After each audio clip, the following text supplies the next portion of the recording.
Alright. You know what I realized what I need? I need some kind of starting screen that involves the White Rabbit from Alice in Wonderland just running across the screen constantly screaming, "I'm late." Because I am. I'm late. Every single time. In fact, at this point, I think I just give up. I'm always going to be late. There's no fixing it. But, regardless of whether I'm late or not, I'm here at least. It's gotta count for something, right? Maybe? Does that count for something? I don't know. Maybe it does. At any rate, I don't expect a whole lot of people to show up for this one anyway, because this one's gonna be rough. We are not gonna have a good time today. No, we're not. But, whether we're gonna have a good time or not, we are gonna get into this. So, let me go ahead and strike this. And we are officially started. So, hello, Shadowcat back, and today's lecture is an inspired one. Oh yes, it's very inspired actually. I'm already getting myself worked up about it. I'm gonna turn on the ceiling fan just because of that, because it's already getting a little bit warm in here. So, the topic today is on targeting children, and no, I'm not telling you to target children, obviously. Maybe I should have made that a little bit more clear. But no, I'm not saying go target children. Actually, today I'm going to talk about the people who are targeting children, and more importantly, I want to talk about why they're doing it. See, this has been something that's going on for a long time. And I follow the news, I follow culture, I follow all of this stuff. It's been happening for a long time. They keep introducing gender ideology to kids, the LGBTQ agenda thing to the kids. They keep pushing things like communism, Marxism, socialism, all of this stuff on the kids.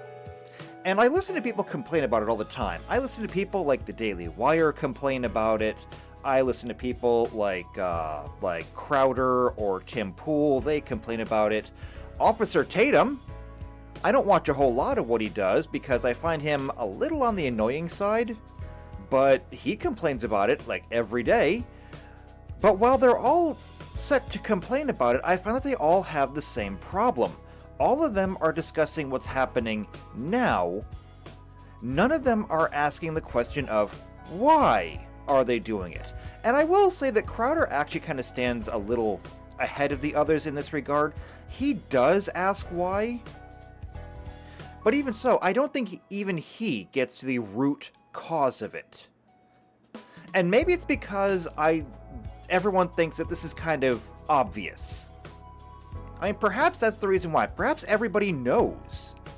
And maybe this entire lecture is completely superfluous. Superfluous. See, I know how to use words. I'm a big boy now. Anyway, maybe it's because everybody already knows and there's nothing left to talk about. Maybe that's the case. I'm not sure. But what I think is going on is that actually, no, people don't know what's going on. Which is why everyone is still kind of confused about why are things the way they are. And so that's what I'm here for. That's why I try to do these things, because I don't want to just cover what's happening. You don't need me to tell you what's happening. What I'm here to do is to tell you why it's happening. Again, I go back to an analogy that I have used before many times, and I will continue to use it in the future. Looking at things from a medical standpoint. Symptoms and causes. Okay? The thing that's happening now is the symptom. But if you want to alleviate the symptoms, you have to treat the root cause of it. Again, the thing that I like to do is I like to choose diabetes. Okay? Somebody has gangrene in their foot. Okay? Gangrene in their foot is a problem. It's also a symptom. What is it a symptom of? It is a symptom of low blood flow to the lower extremities. Okay, Lower blood flow in the extremities. That's also a symptom. What is the cause of that? The cause of that is the weakening of blood vessel walls and poor circulation and poor pumping power down there. Okay, great. We found the cause. But what's causing that? Oh, that's right. It's endocrine disruption due to diabetes. Great, we've solved it, right? Except we haven't. Because even though it's diabetes, what's causing the diabetes? If it's type 1, it's because you won the genetic lottery. And I'm sorry. I'm not talking about, like, the state lottery. I'm talking about, who wrote that book? I forget who wrote the book, but the book, the short story, The Lottery. Yeah, you got stoned in the pancreas. No, I'm talking mostly about people who are type 2 diabetic. And they're diabetic because of lifestyle choices. And there is the root cause. Whether it's inactivity, or it's poor diet, or a combination of both, there is your root cause. That is the choice that is being made. That is causing everything else. And I see that Jeffrey's in the chat. Hello, Jeffrey. Good to have you here. So if you want to solve the problem of somebody who has a gangrenous foot before you have to cut it off, you have to treat the low circulation, which means you have to treat the diabetes, which means you have to treat the diet and lifestyle of the person. If you can treat one, you can treat that root cause, you can alleviate everything else. I also see Blizzard is in the chat. Hello, Blizz. Good to have you here. And I mean, I kind of wish that I had it pulled up. There was actually an episode of King of the Hill that I remember, where if you're familiar with the show, there's 4 main characters. It's Hank, Dale, Bill, and Boomhauer. Yes. Hank, of course, is the main character. Dale is the paranoid schizophrenic who lives next door to him. Bill is the neighborhood sad sack who lives somewhere else. And then Boomhauer, I don't know that much about him, actually. But at any rate, there is one episode where Bill, the neighborhood sad sack, is diagnosed with diabetes.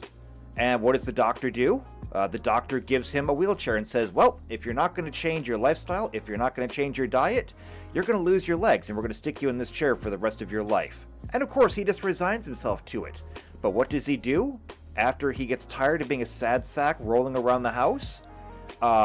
He gets involved with other people who are physically active in wheelchairs. Things like, wheelchair basketball, stuff like that. He ends up working out, he ends up changing his diet, and his type 2 diabetes is gone.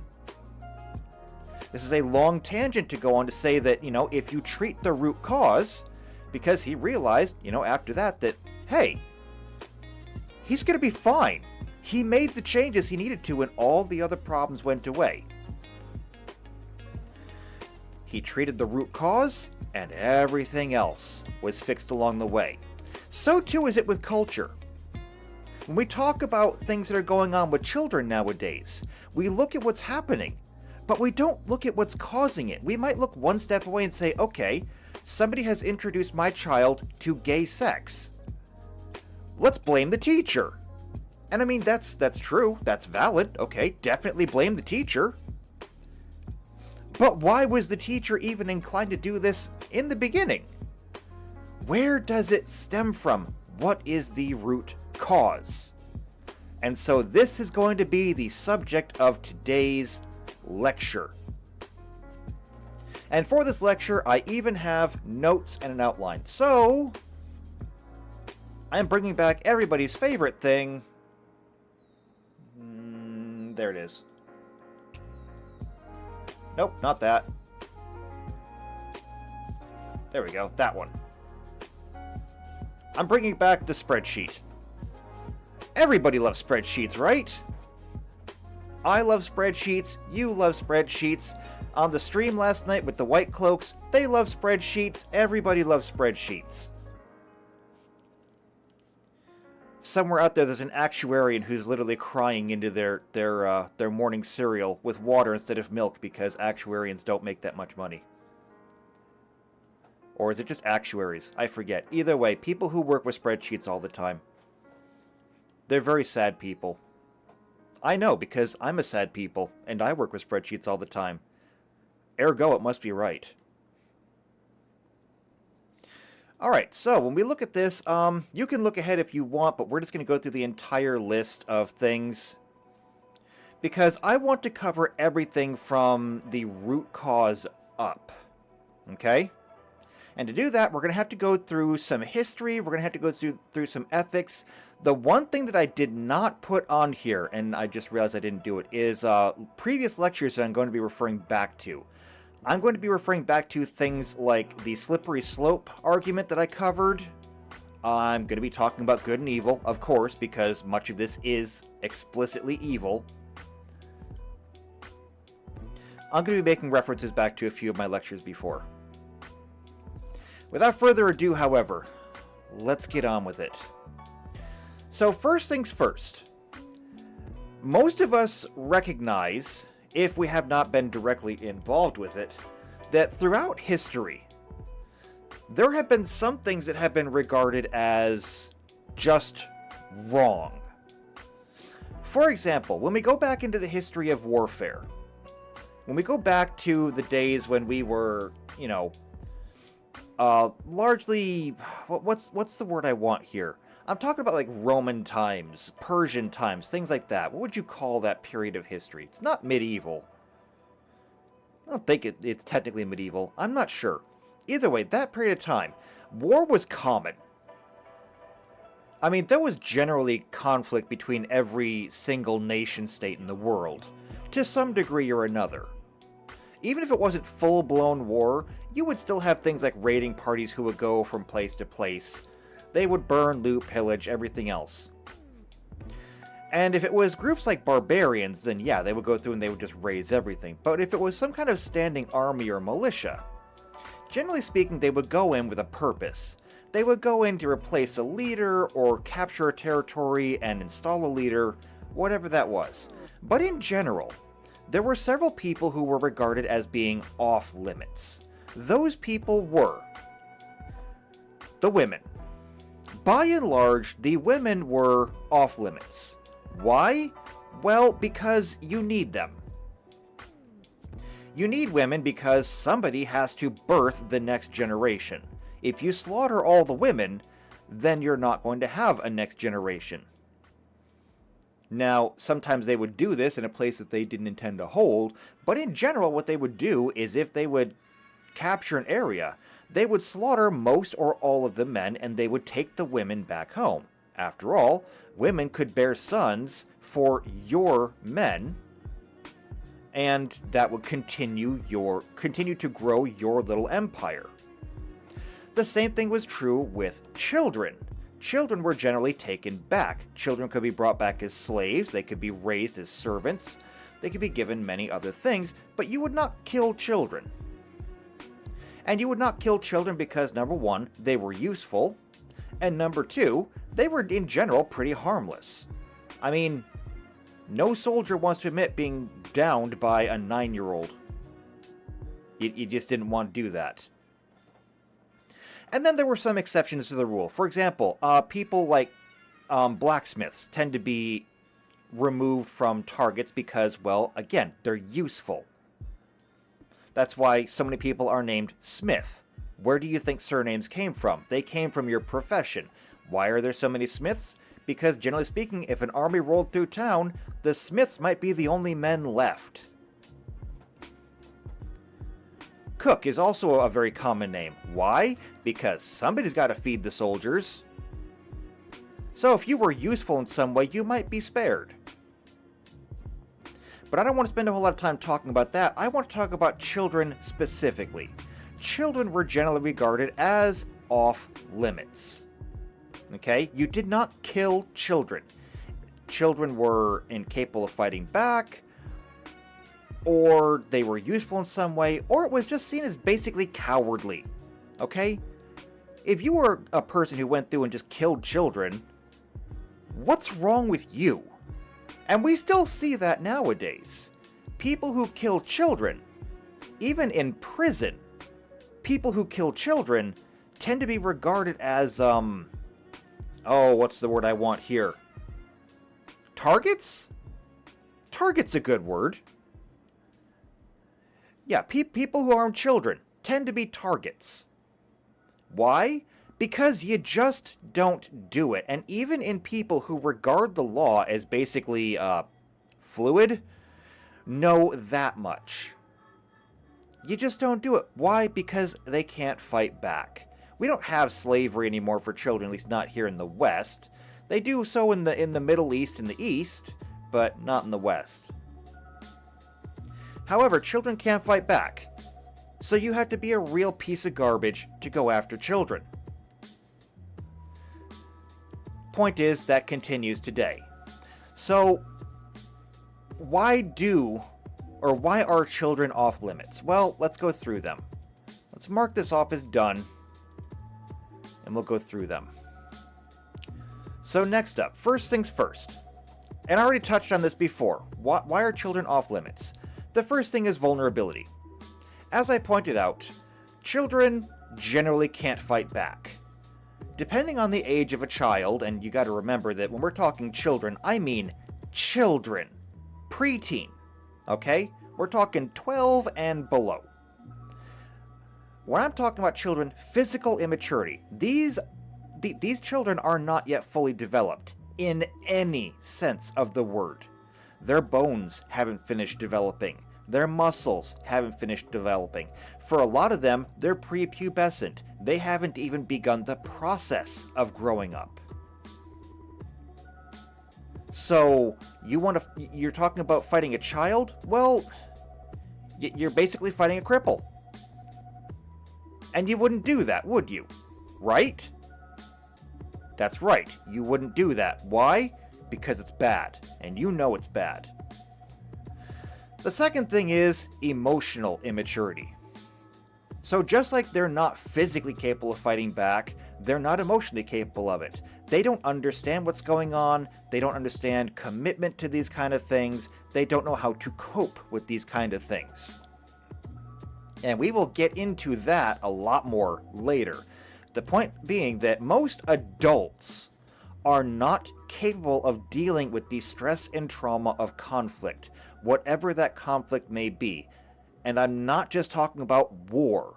I'm talking about all conflict, whether it be warfare, whether it be abuse of some kind.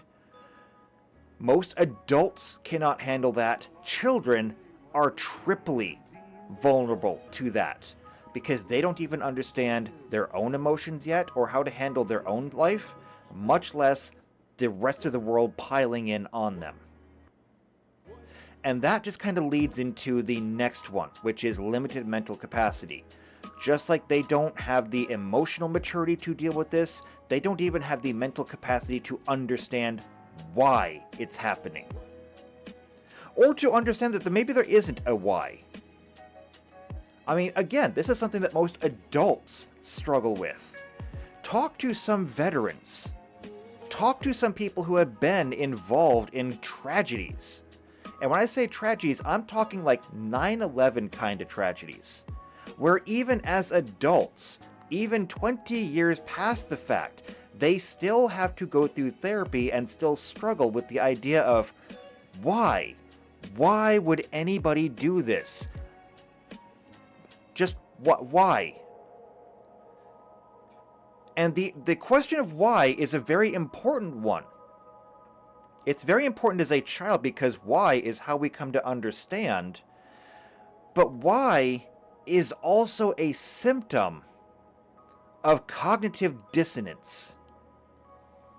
And when I say cognitive dissonance, I mean musical dissonance is when you play two notes that are not a harmonic chord, okay?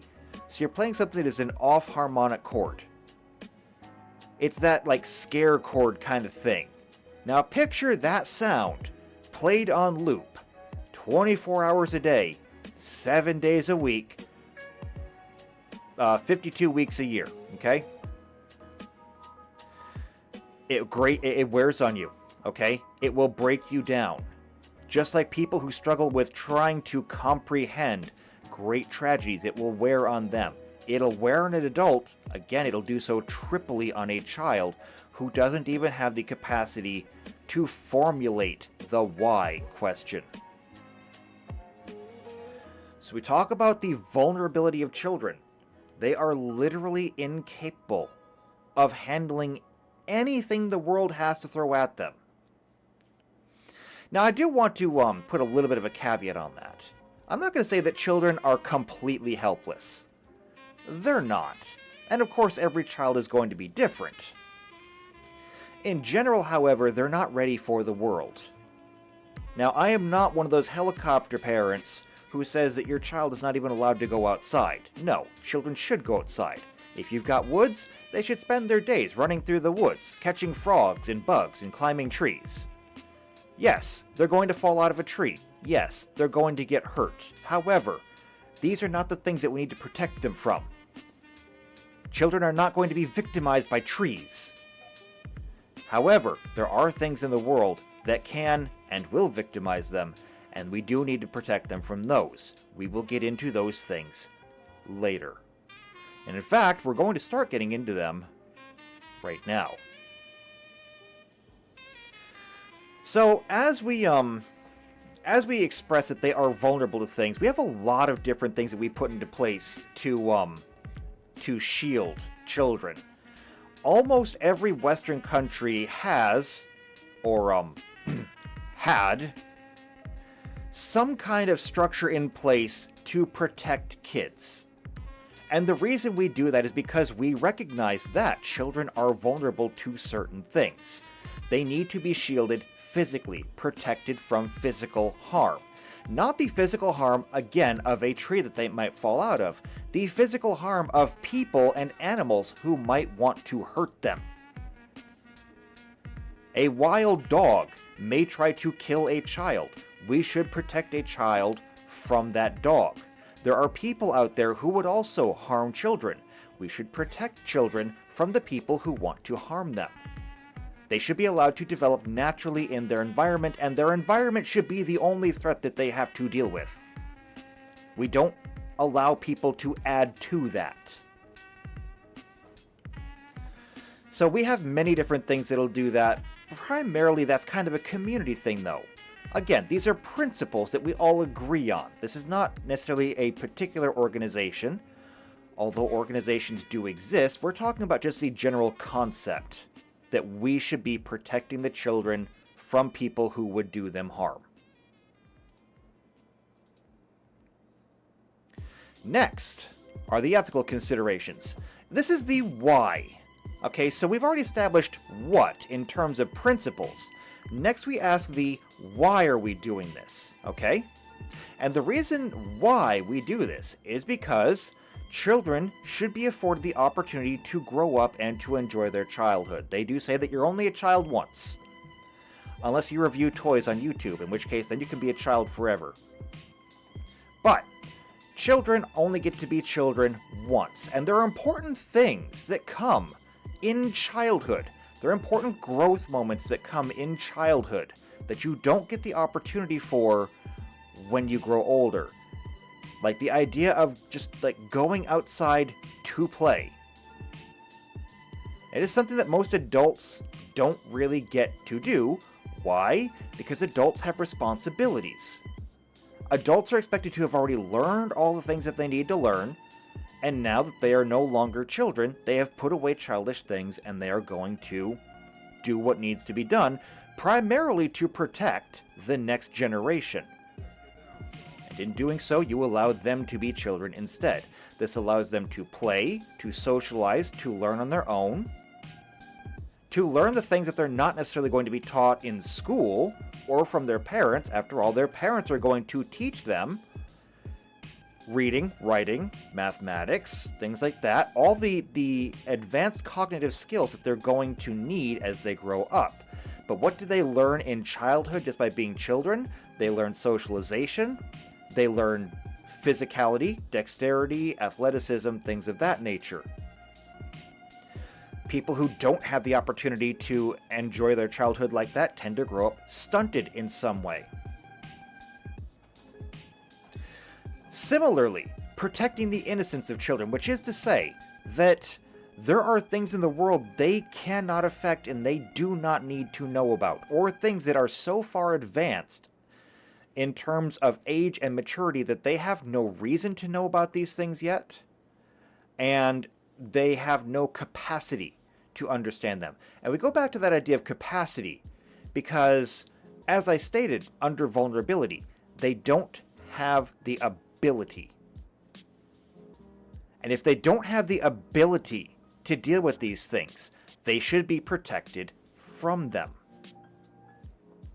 When it comes to emotional and mental capacity, that means that they should be shielded from these things until they do have those. That means that they should not have to deal with things like, well, romantic relationship involvement. This is not something they should have to deal with because they shouldn't be looking for romance. This also means that things like sexual intimacy, they shouldn't have to deal with that either because none of them are sexually mature.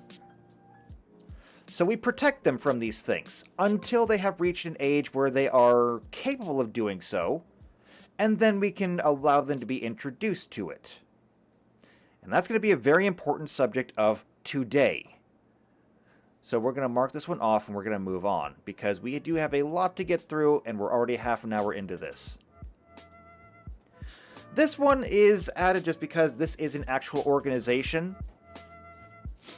So there is an international legal framework where we have taken the what and taken the why, put them together into one nice neat little package that we have had people sign on to.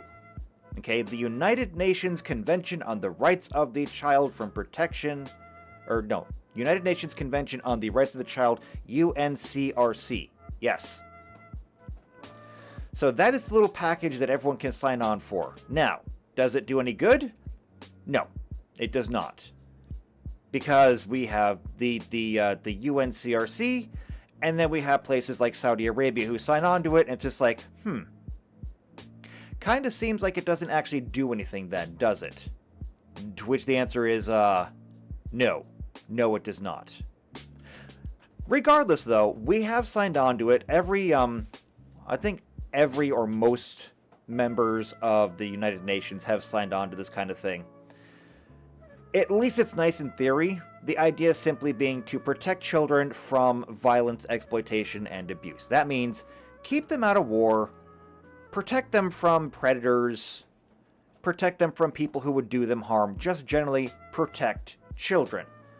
This is like the one time where you can get the Simpsons quote of please think of the children, and it actually works. Because that was the entire idea. Literally just asking nations to please consider the children when you're thinking about going to war. Okay? So we've got that at least. Again, does it do any good? No. But it's a nice little gesture at least. Because what happens if you don't? Well, now we're going to get into the darker parts of this. What happens if these things are not protected? What if all these vulnerabilities are exploited?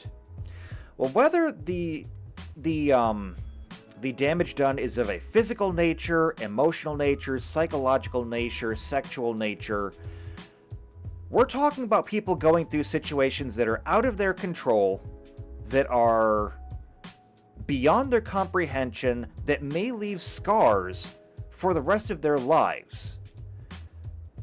One thing that is almost universal among all abuse victims, all of them, regardless of the type of abuse they have endured, is post-traumatic stress disorder. Okay? Now, post-traumatic stress disorder has gone by many names. It goes all the way back, in common parlance, to soldiers that came back from World War I with shell shock, where the stress that they had gone through was so severe, it broke them mentally. It broke them mentally where everything that they knew, every learned behavior they had to operate in normal society, was gone. The simple fact was that they no longer knew how to really integrate back into society because the experiences they had removed them from society. After all, after spending months to years in the trenches being shelled by mortar fire 25 hours a day, they no longer had the framework with which to relate to people anymore. Because it had completely recontextualized their world. They no longer operated in the same kind of society. They could no longer talk to people, interact with people. They had a hard time even forming relationships, much less maintaining them. They were completely separated from society now by their experiences. And you'll also find that in abuse victims. Regardless of the type of abuse that they have gotten, most abuse victims need to go to some kind of therapy or counseling, at the very least, to help them deal with the trauma of what they've done, or what's happened to them, and help them reintegrate back into society. Usually this means that they have a loss of trust, or they have a persistent suspicion of other people. Things that need to be either dealt with or gotten over before they can really reintegrate anymore. So that is something that'll happen if we do not protect children from these things. Another thing is a loss of education. So all of us, regardless of where you come from in the world, need to have some kind of education, okay? Now, I'm not going to say that all education is the same. Education in the United States is different from education in Poland, is different from education in Saudi Arabia, is different from education in India, is different from education in Uzbekistan, which is different from education in Namibia or Uganda. Did I get all the continents in that one? Oh no, wait, I forgot South America. It's different from education in Colombia too. I think I got all of them. I didn't put Australia in there, but that's because Australia doesn't exist. Anyway, education is different no matter where you go. And so when I say loss of education, it is kinda relative. But while it is relative how much of an education they're losing out on, the fact of the matter is that children who are abused in some way or subject to some kind of violence or exploitation, they miss out on whatever minimal amount of education they might need. Whether that is language skills, social skills, or physical developmental abilities, any of it. They lose out on that. And the thing about learning is that learning is a lot harder the older you get. The brain loses its plasticity over time. This is why children are much easier to teach than adults are. It's also why if you, as an adult, try to go back and learn something, it seems like it's a lot harder. Things just don't seem to stick. Not the way they used to when you were younger. There is a reason for that. It's called neuroplasticity. It's something that's been studied, documented, we know about it.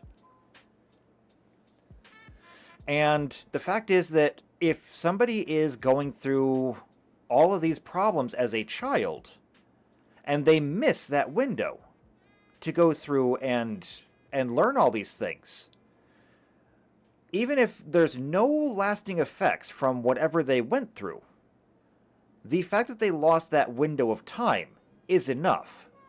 If you add in things like post-traumatic stress disorder on top of that missed window, well, now you're just further damaging it, and these things may never be recovered. Furthermore, disrupt socialization. As I explained under post-traumatic stress disorder, people who go through these things usually find themselves separated from society.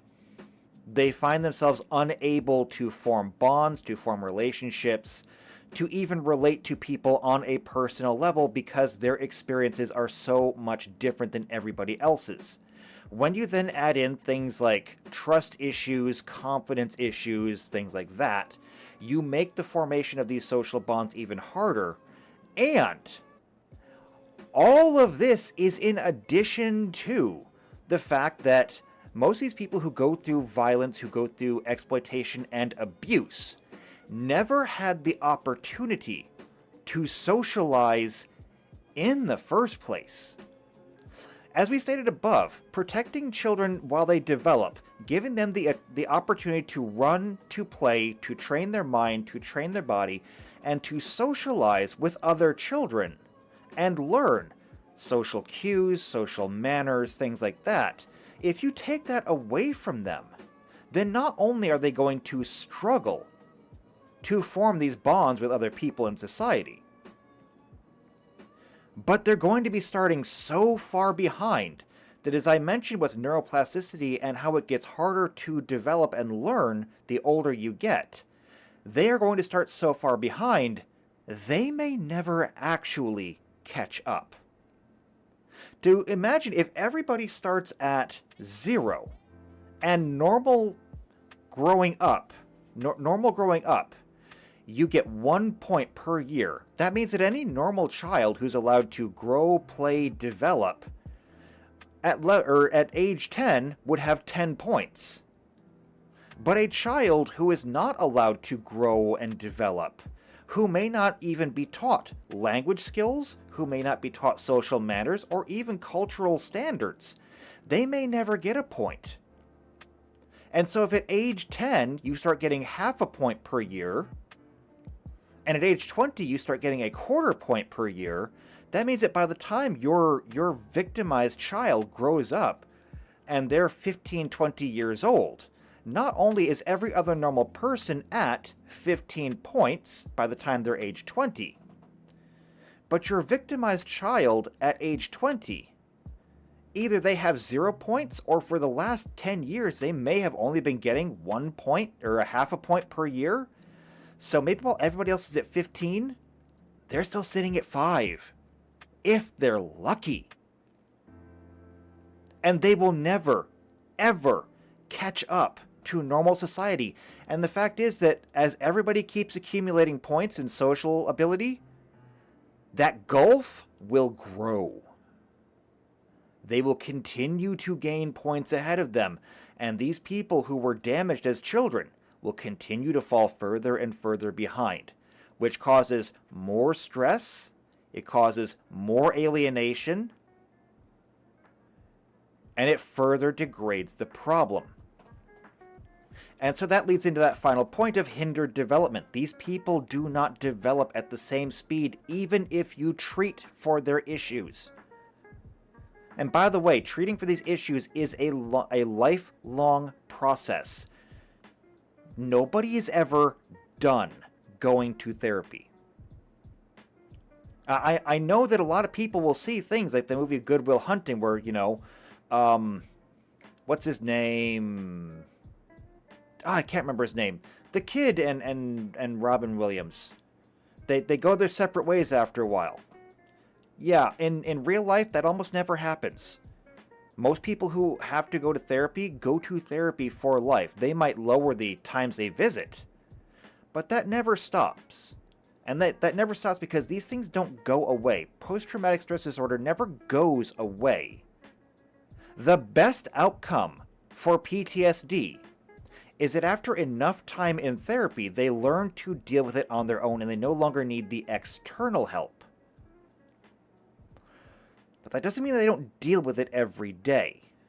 And so these things are stuck with them for life. And they have to be dealt with every day for life. This is what people talk about when they mention, the burdens that people like this wear. And they say, well, you don't look like it's weighing on you. You seem to be doing pretty good. That's actually usually a huge compliment because the truth is, they're not doing super good. They're doing good enough. And that's generally the best these people can hope for. So these are the reasons why we protect children from these things. Because if you don't, this is what happens. So then we get to the next part. If we've already established that children are vulnerable and that these are the consequences, Why do people choose to target children in the first place? I mean, if we all agree that children are incapable of fighting back, incapable of comprehending the world, incapable of these capacities, and that doing so can damage them irrevocably for the rest of their lives, why do we target children? Well, we can go back to history for that one. Why did the barbarians target children? Why is it that when a militia would move into town, that they would slaughter the men, but they would take the women, the children, and the tradesmen as slaves?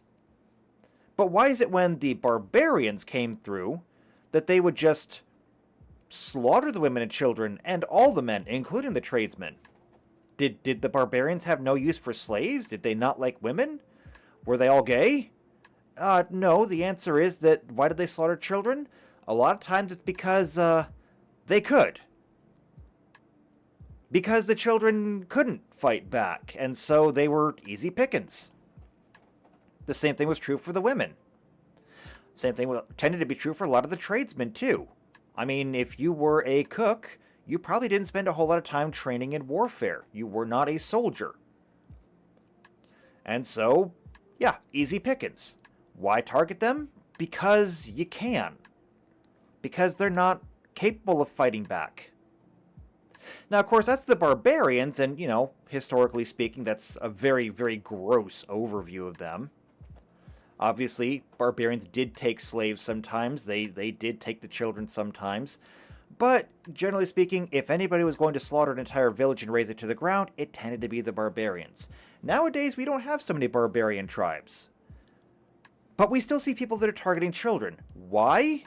Well, ironically, it is kind of the same reason. And it comes back up here to this one. Vulnerability. Why target children nowadays? Whether you're targeting children for sexual reasons, perhaps you're a pedophile of some kind, maybe you're trying to groom them into something, some kind of behavior, or maybe you're just trying to indoctrinate them into a certain ideology. The fact is, why target children? Because you can. Because while an adult would have the ability, the capacity, to say, well, hold on a moment, you're doing something that I don't like, or you're saying something that I fervently disagree with, a child does not have this ability. A child is unable to register that something is uncomfortable to them. They might be able, or they might recognize it, they might feel that it's uncomfortable, but they're not as likely to understand why they feel uncomfortable about this, much less register that they should feel uncomfortable about this, and that perhaps whatever is happening is wrong in some capacity. This is doubly hard when they have an adult, and most children have been taught to respect and obey their adults. This becomes doubly a problem when they have these feelings of discomfort and hesitancy, and they have an adult who is telling them to ignore those feelings. This is why trust is such a big issue when it comes to things like grooming, because you need the trust to overcome these hurdles. Then, of course, you have the limited mental capacity of children who are incapable of really formulating the question of why are certain things being done? Why are certain concepts being introduced? Why are certain actions being taken? And if they cannot even formulate the question of why are these things being done, they're less likely to understand that these things should be wrong in some way. In essence, what you have here is somebody who is incapable of fighting back on any level. On a physical level, with, physical violence, because, well, let's face it, children are weak. They cannot fight back on an emotional level, either able to steel themselves or to handle the emotions they're experiencing, and they can't fight back on an intellectual level. They are incapable of fighting back. And thus, because of things like the plasticity that we mentioned earlier, children are especially vulnerable to being molded into anything you want with absolutely zero resistance. Now that's important, and I want you to think about it this way. Most people listening to this are going to be adults because this is going out on YouTube, and YouTube is not supposed to have kids on it. So, even though we all know that there are kids on here, I'm going to make the assumption that you are an adult. I want you to think about this. I want you to think about politics, okay? I'm not going to get into a conversation about politics, but I want you to think about it. Now, regardless of what political party you belong to or where on the political spectrum you are, I want you to think about whoever you are vehemently opposed to, okay? If you're a Democrat and you hate Republicans, think about what a Republican is thinking. If you're a Republican, think about what the Democrats are saying. If you're a conservative, think about what the NDP is saying. If you're a Tory, think about what the Labour is thinking. Okay? Or not thinking, rather, saying. Okay? Think about whoever it is that you're opposed to. Now, when they're talking to you, when they're making all of their points and they're spouting all their rhetoric, how does that make you feel? What do you think when you listen to them? If you're like most people, as you listen to them talking, your general feeling will be one of staunch opposition, okay? You will feel steeled in your resolve against them, and every point that they make, you're probably refuting in your head in some way, whether that's because you have a specific counter-argument against them, or you have evidence to disprove their claims, or if you just think they're a big dumb duty head. You're probably arguing against them, at least in your head, if not vocally against them. You have the capacity to rebut these things. But now put a child in the same situation where you have somebody telling them what the problems are and what they need to do, believe, and say, and a child would not be able to make those arguments. Okay? Now, a child would also be very bored when it came to things like politics, so they're not likely to listen to that kind of thing, but instead put it in a more one-on-one capacity where you're trying to, I don't know, get a child to believe that gender is a made-up concept, and that if anybody disagrees with them, then that person actually means them harm, even if that person happens to be their parents. And you begin to see the problem with it, and also the advantage of it. Because whereas any adult would look at you and say, gender is not made up, and children should listen to their parents because it's their parents, the child will not be able to make that connection. And they will, with enough time and effort, they will do exactly that. And this is why we have decided not to target children, but also why we are doing it. Specifically, there is one part of Western civilization that is very much going after children. And I would say that there's also one part of Eastern civilization that is going after children too in the same way. Not really part of this, but I may tack that one on the end, depending on what time it is by the time we get there. So, with that being said, let's get a little bit more specific. So I've already mentioned several times now indoctrination. At least I'm pretty sure I've mentioned that word a few times. When we talk about indoctrination, what we're basically talking about is getting somebody to believe the things that you believe. You indoctrinate people into ideologies, which an ideology is just a collection of beliefs, ethics, principles, and morals.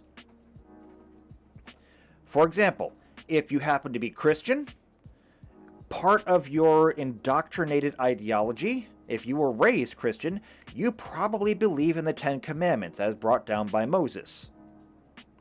The same thing is true if you were raised as a Jew.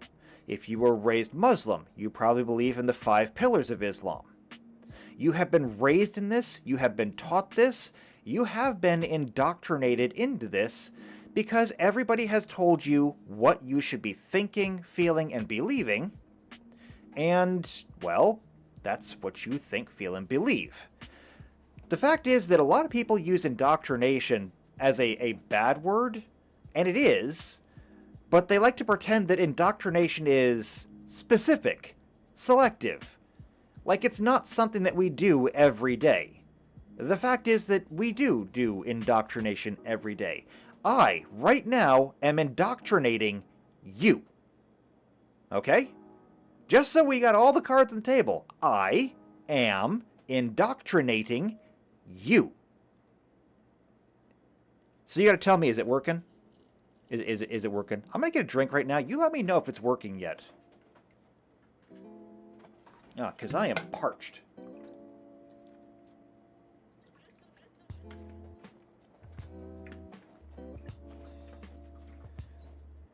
Ah, much better.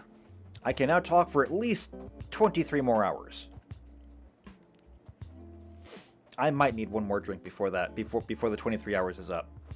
But yes, I'm indoctrinating you. I am trying to shape your thoughts, your attitudes, your behaviors. I want to shape your worldview. I want to give you a lens through which to look at the world, to help you kind of understand and gauge things. I want you to believe as I do, and this is indoctrination at its core. Now, indoctrination tends to be a very cultural thing. After all, indoctrination will tend to be in line with whatever the dominant culture of your region happens to be. Most people in the Middle East tend to be indoctrinated into Islam. Well, yes, they're Islamic nations. What they would consider bad indoctrination is when there is a Christian mission set up, and they are trying to bring people over to the teachings of Christ. That would be considered bad indoctrination because, from their perspective, well, you're trying to indoctrinate people into something we don't believe, something that we think is bad. Similarly, if you went back to places like the USSR, which doesn't exist anymore, but, way back then, we waged all kinds of information campaigns against the people there, trying to convince them that, communism, or in this case Stalinism, was bad, and that they should stop believing in it and start opposing it. Of course, didn't really work very well because anybody who was opposed to it kind of got disappeared in the middle of the night, but the fact is that we did try to indoctrinate them in that.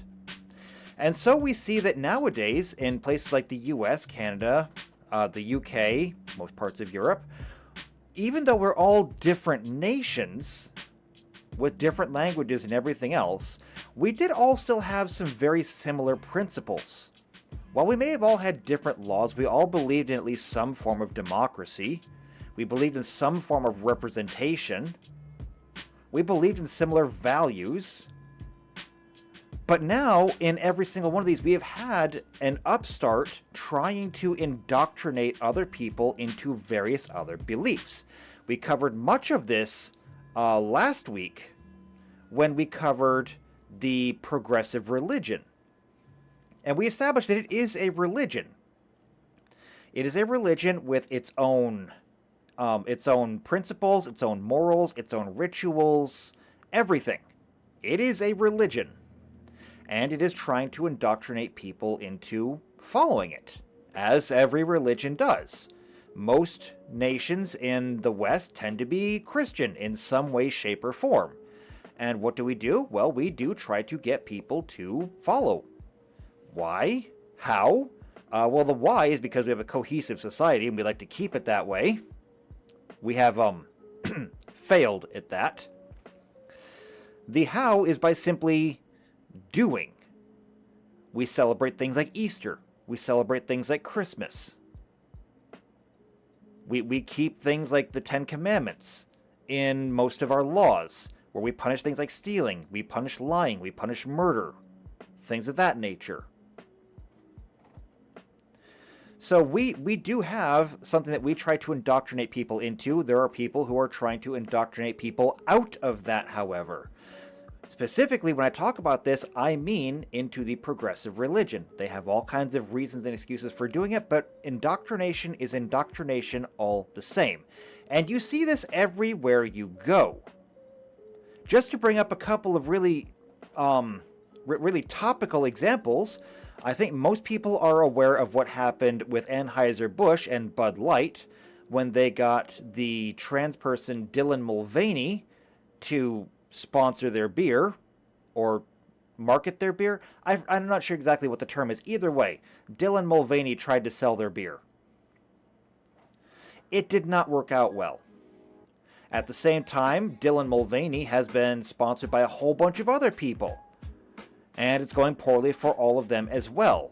Shortly after that, Miller Lite got in trouble for roughly the same thing. Theirs wasn't trans, theirs was feminism. But they came out and basically said that beer is for misogynists and they were going to fix it. Recently, I think it was Adidas got in trouble for having a trans person, a trans female, which is somebody who is male in body, modeling their women's swimsuits. And even though I haven't seen a whole lot about it yet, I guess Ford just got in on there and they debuted a brand new Pride-themed truck. Because what does Pride have to do with trucks? Not a goddamn thing. However, it's all about promoting the message and indoctrinating people into it. You have to put it out there, you have to make sure that it's everywhere they turn, everywhere they look, and you have to make sure that it is in their thoughts every single minute of every single day. This is how you indoctrinate a population. Why? Well, because they want their ideology to be the dominant one. And what do they get with that? Well, when you indoctrinate people, you get them to conform, and you build loyalty. Now, what does that do for you? Well, conformity is obvious. You want people to conform, you want them to promote it, to live it, everything else.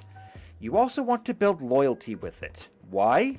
Because once you have a certain amount of loyalty there, you can spend less time on the conformity part because people will keep themselves in check.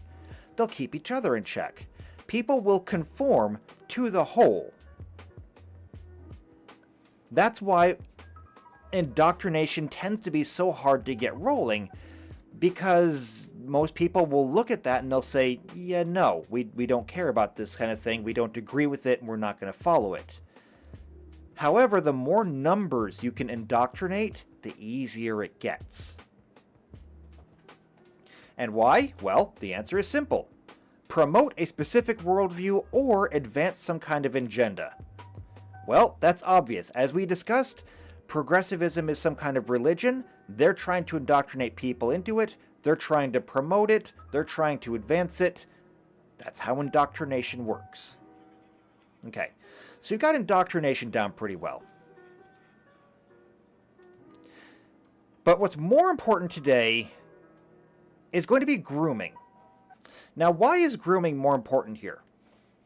Well, indoctrination is hard. Because in general, when you talk about indoctrinating people, especially when you talk about indoctrinating adults, you're having to go up against something that is already established, something that's already entrenched and cemented in place. That's hard to do. I mean, that's kind of like trying to remove a fence post that's been concreted into the ground. If you want to get that fence post out of the ground, the first thing you got to do is get rid of the concrete. And that's where grooming comes in. Now, grooming has been contextualized recently into almost exclusively a sexual thing, but grooming is not sexual in its nature. The idea of grooming somebody is simply to try and build trust with them and form some kind of emotional connection with them. So to put this in context, I have been grooming you this entire time. Again, as I pointed out, this entire lecture here, every one of these lectures that I do, is indoctrination. I am trying to get you to believe what I do, okay? I want you to be loyal to me. I want you to go out after we're done here. And I would like you to find somebody else, or if you just happen to come across somebody else who is also talking about these issues, and I would like you to confront them. Okay, I don't actually expect you to, but that's what I would like. I'm trying to indoctrinate you. Now, how am I doing that? First off, I asked you if it's working yet. Nobody in the chat answered, so I have to assume it's not working. It's probably not working because you already generally agree with me, but whatever. I'm just going to go ahead and assume it's not working. Why? Well, perhaps it's because I haven't groomed you enough. What is grooming? Grooming is building trust or some kind of emotional connection. Now, how have I been doing this? Well, I have been doing this by trying to be my normal charismatic self. I've tried to be informative, I've tried to be witty, I've tried to be humorous, I've tried to connect with you in some kind of way. Which, if there's only 2 people in the chat, that's actually pretty easy. So, yeah, I'm trying to form some kind of connection here with you. That's also why there is a chat here. I don't have to have the chat up. I could close the chat. I don't need to listen to you people. I want to, though. Why? Because I want to be able to communicate back and forth with you. I want to build trust with you. I want to form a connection with you. And if I can form that connection with you, Jeffrey, if I can form that connection, I can build trust with you. And if I can build trust with you, that gives me a certain amount of influence over you. Influence that you might actually start to agree with my attitudes and my ethics. Something that will make you more loyal to me. Something that might make you more willing to, if you come across people pushing some kind of other worldview, maybe push back against it. Right, Jeffrey? He knows what I'm talking about. So that's grooming. The idea is that you just want to break down the barriers. You want to soften the foundations.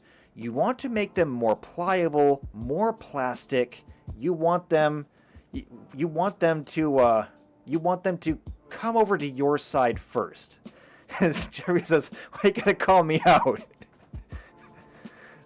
Because I gotta get someone's attention here. I'm sorry, that was mean of me. But the point is, that's grooming. And you want to groom somebody first. You want to get their trust, you want to get that emotional connection, because once you get that influence over them, then you can start indoctrinating them, because there's no barrier left for that. Okay? So that's grooming. And as I pointed out already, and we're going to get into right here, indoctrination and grooming. They're not 2 sides of the same coin, they're 2 dominoes in a row. You first have to knock down the grooming domino, and then you can knock down the indoctrination domino. Okay? If you try to go into the indoctrination real hard right off the bat, at best, you're not going to get a whole lot of traction. You may get a couple of converts, but at worst, you can actually steal somebody against what you're doing. So you've got to first groom them. You got to get their trust. Then you can work on that. So grooming is your short-term goal. Indoctrination is your long-term goal. This applies to the individual. This can also apply to a populace.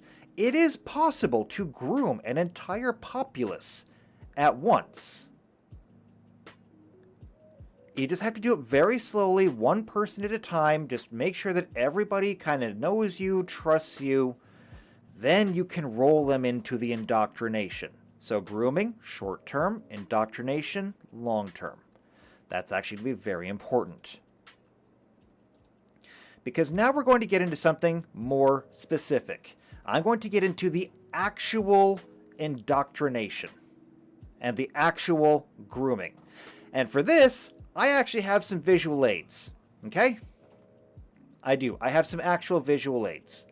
Because this entire topic did not come out of nowhere. I was actually inspired to do this topic because of something that I saw on, like, Sunday. So first things, let's turn that down. And I want to show you something.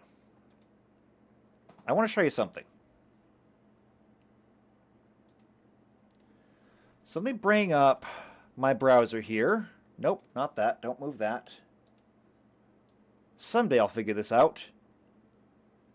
Now, I tried to find this video clip everywhere, and I literally could not find it. I even went to the Nickelodeon website and tried to get the actual episode that this came from, but I couldn't do it. It's really hard to come by. However, little known fact about me that we discussed in the last one. I'm just giving up all of my secrets these days. I am a fan of Transformers. I have been a fan of Transformers since I was like 4 years old. Oh. As a matter of fact, if I come over here and pick up this little guy, you can't see it because I don't have any kind of camera set up, but I'm holding in my fingers a little Autobot car called Goldbug. And if I look at him, on the teeny tiny printing on the bottom of it, if I can even read it, it literally says, copyright 1983 Hasbro Incorporated, all rights reserved, made in China, okay? He is one of the original Transformers. Technically, he's not G1. He's technically G2 because this is Goldbug, not Bumblebee. But I just want to point out that, you know, I was born in 1986.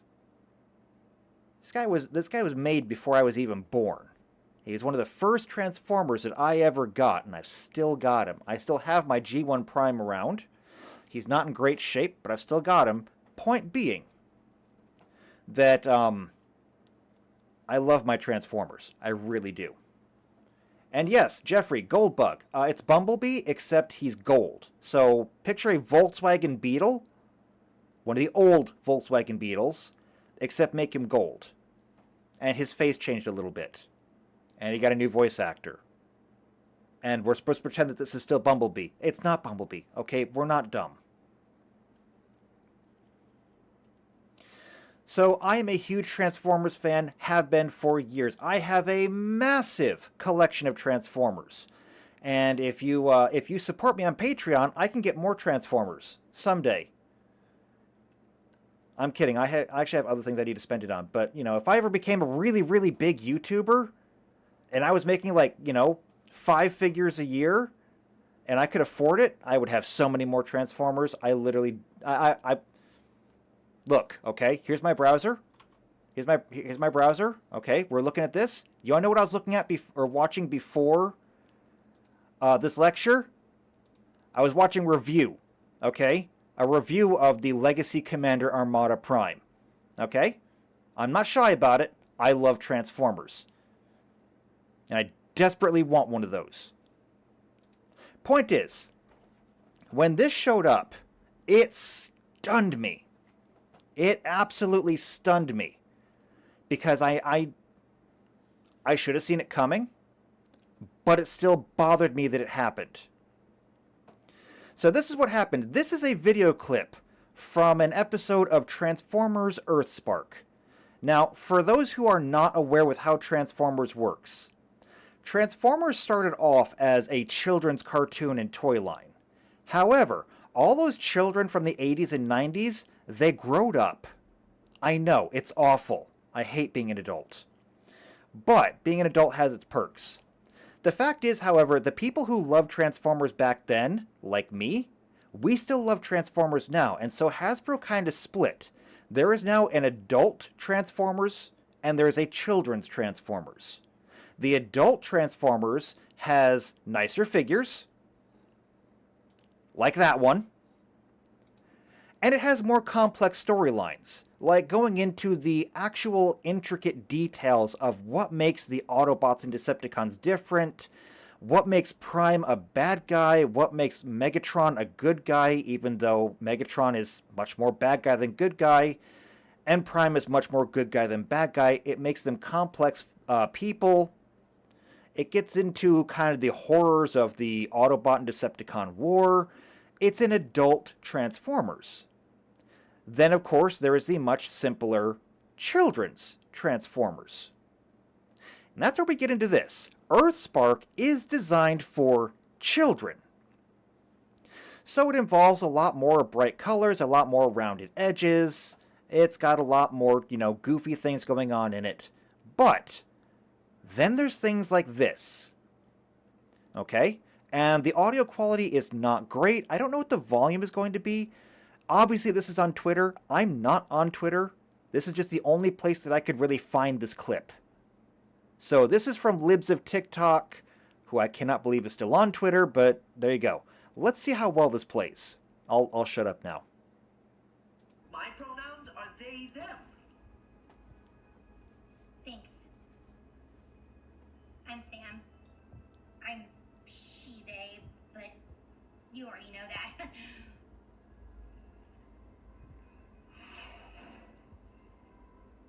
Wow, what an amazing city.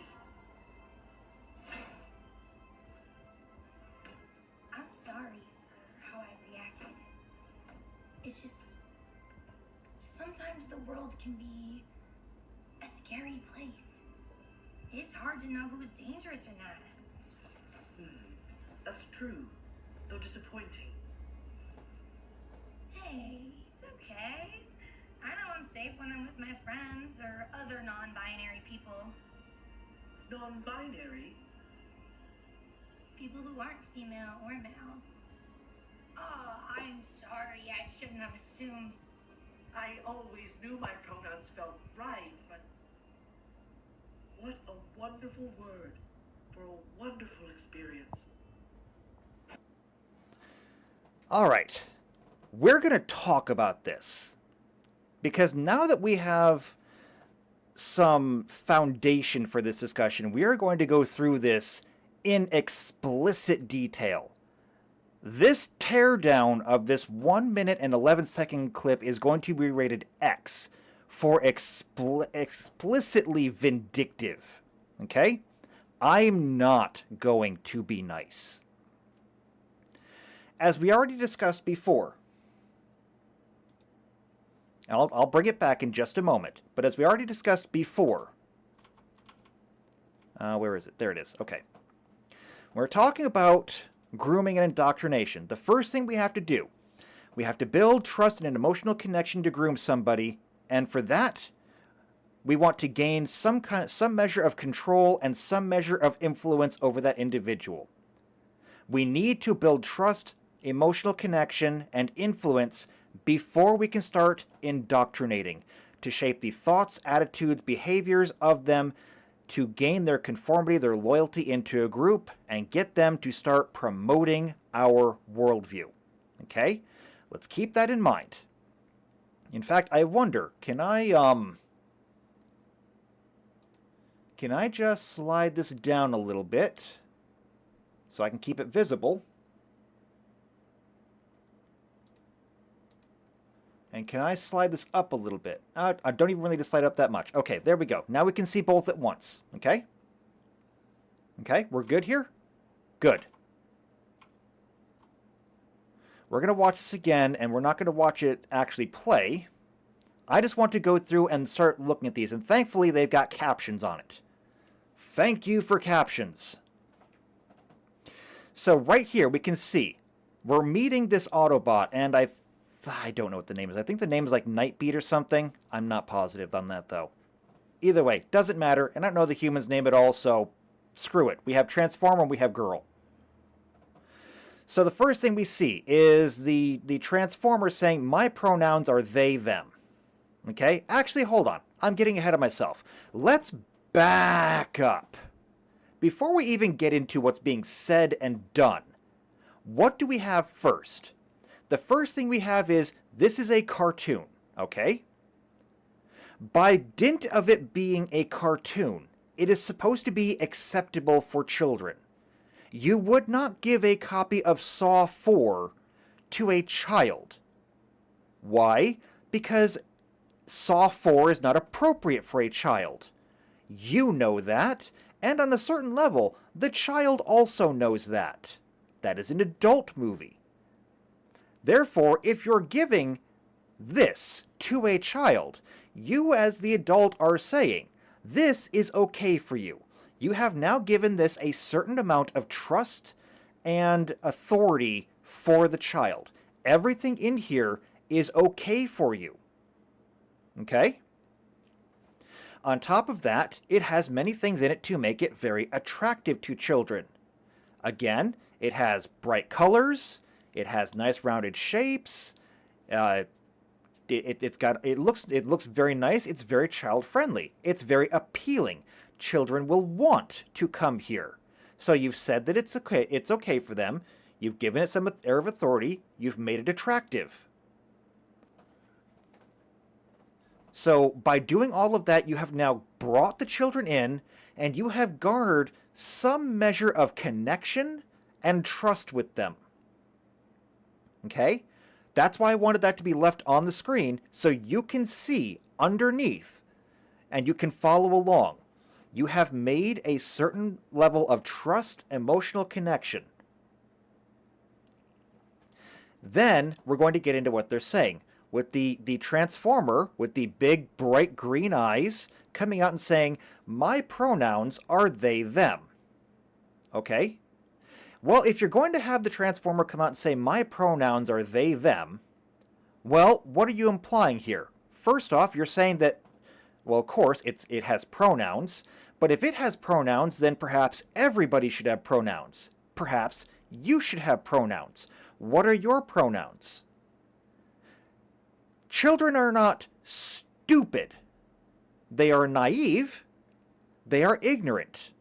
But they are not stupid. If you're going to put this out there, the children are going to ask questions. It's what children do. It's how children learn. Now that you have this character coming out and saying, these are my pronouns, the child is going to say, okay, what are my pronouns then? What are their pronouns? What are anybody's pronouns? How many people have already told me their pronouns? How many people haven't told me their pronouns? And we're going to get to the part about the people who haven't told you their pronouns already. Or not already. We'll get to that shortly. So as we fast forward through here, of course, we now get to her. She's very frightened, obviously. Every child knows fear, whether it's fear from a nightmare, fear from a thunderstorm, fear from a barking dog. Every child knows fear. Every child can relate to having fear in some way, shape, or form. And so what do? Well, I can't really see this. What happens if I make this full screen? Ooh, that's not great. I guess it's okay. You can see most of it. Kinda. Good enough here. Okay. So we see that the child has fear. That is something that children can identify with. And what do we see front and center? Well, first off, purple hair. Obviously kind of identifies them as part of a specific group. We've got the handbag here with the whole rainbow thing on it. And we'll get into that later on. So we've got the whole rainbow pride thing there. Front and center, she, they on the bag. So she's going to introduce her pronouns later on, but she's also got them front and center so that people know what to call her. And I'm not going to use her pronouns. She looks female, she sounds female, I'm calling her female. I'm not playing their game. And as far as the Autobot goes, I'm going to call it it, because that's what Transformers are. They're robots. And I hate to be harsh with something that I do love so very much.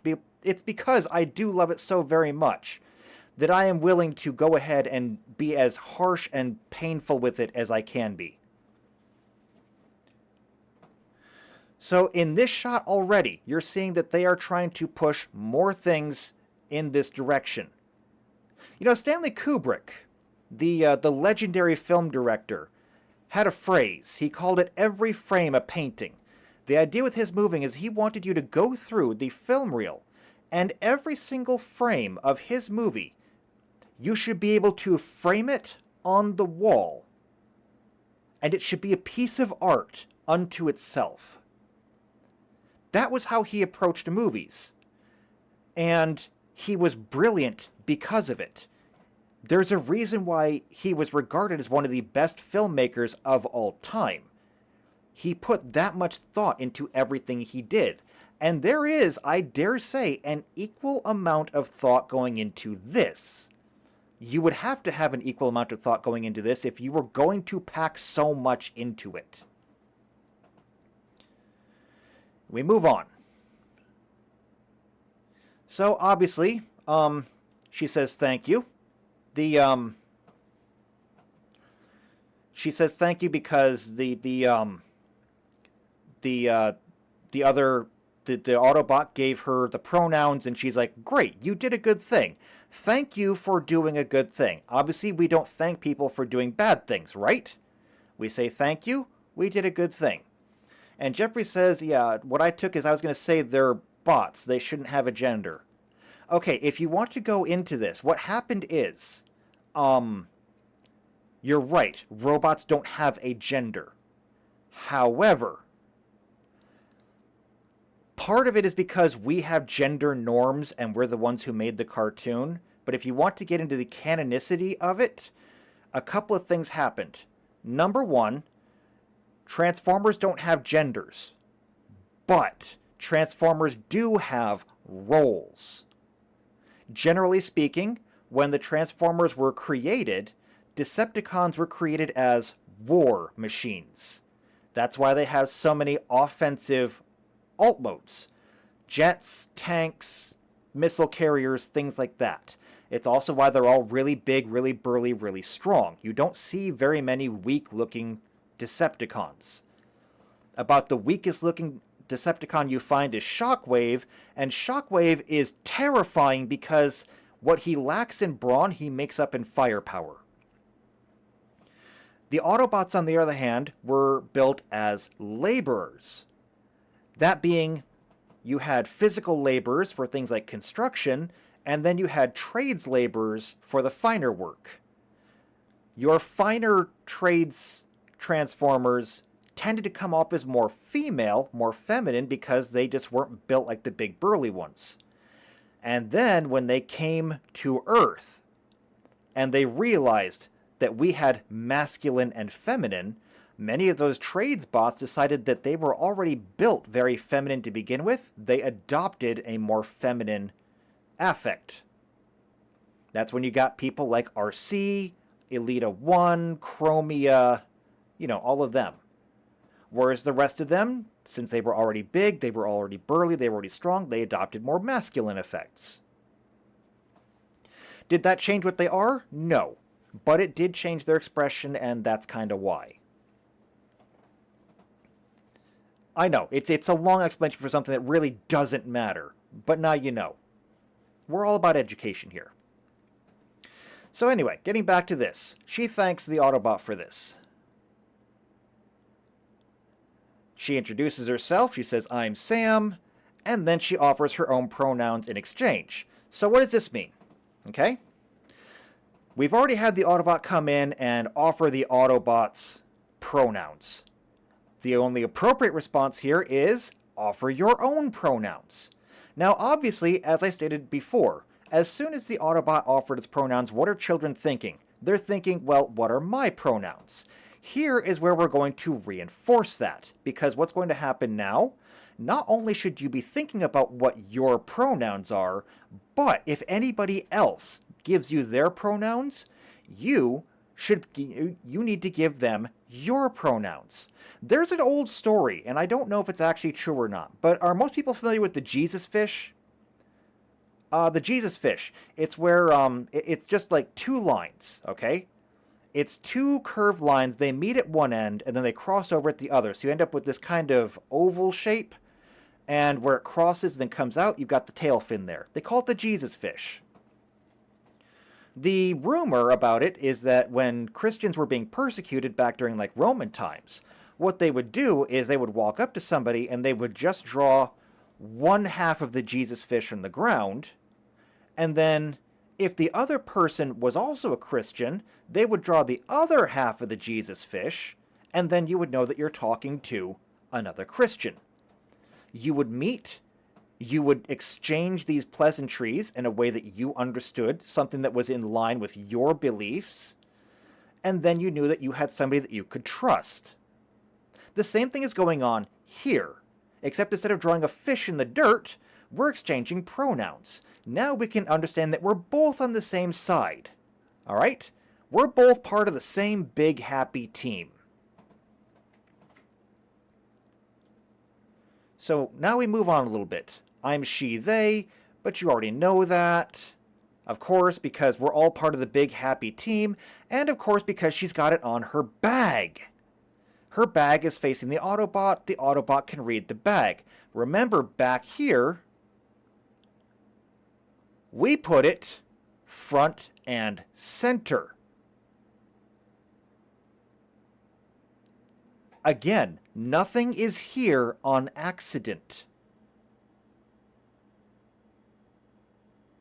Oh my god, I'm turning into one of those, like, people who nitpick these cartoons and stuff.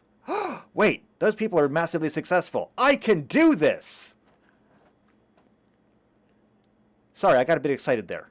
Okay, so you already knew that. Obviously, she's holding up the bag. You can see that she's holding up the bag. Alright, so there's gentle music. The Autobot's going to stand up there and just say, wow, what an amazing city. Is this important? Well, marginally so. Does this have any overt indoctrination in it?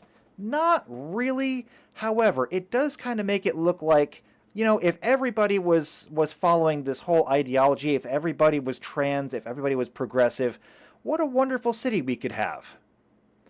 It's not the strongest point in all of this, but it's a point. And of course, jumps down. I will say this, the animation is really good. I mean, I'll give the animators credit for that. When the Autobot jumps down here like this, look at how fluid that is. I'm sorry, I gotta gush on a couple of things. I still love Transformers, even if they're going to butcher them. But that movement was really nice. And so we've got this Autobot who's just kind of sashaying along here. She says, I'm sorry for how I reacted. I'm going to assume the reaction meant the hiding behind the bag. Which of course means that, you know, maybe she made the wrong assumption, and you would hate to make the wrong assumption about somebody who is, you know, potentially trans. After all, you would hate to maybe accuse one of your own as being a bigot. That would be bad, wouldn't it?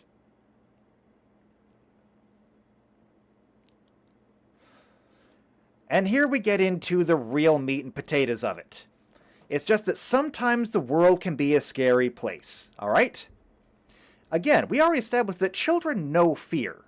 Every child knows fear. I can still remember nightmares that I had when I was a child. Now, I have a pretty exceptional memory, but I'm pretty sure that most people out there, I'm sure that you can probably remember some of the nightmares that you had as a child. They will stick with you for life. So sometimes the world can be a scary place. We all know the world can be a scary place, but we also have to frame this in the context of what we're talking about here. The Autobot introduced themselves as they, them. She said, I'm she, they. We're now both on part of the trans team here. We're both part of the non-binary team. We're part of the progressive agenda. And the rest of the world out there that's not part of it, oh yeah, they can be really scary. You know all those conservative extremists who want to do things like genocide the trans people? Very scary. Places like Florida, who are trying to just ban being gay. The world is very scary out there if you're a trans person.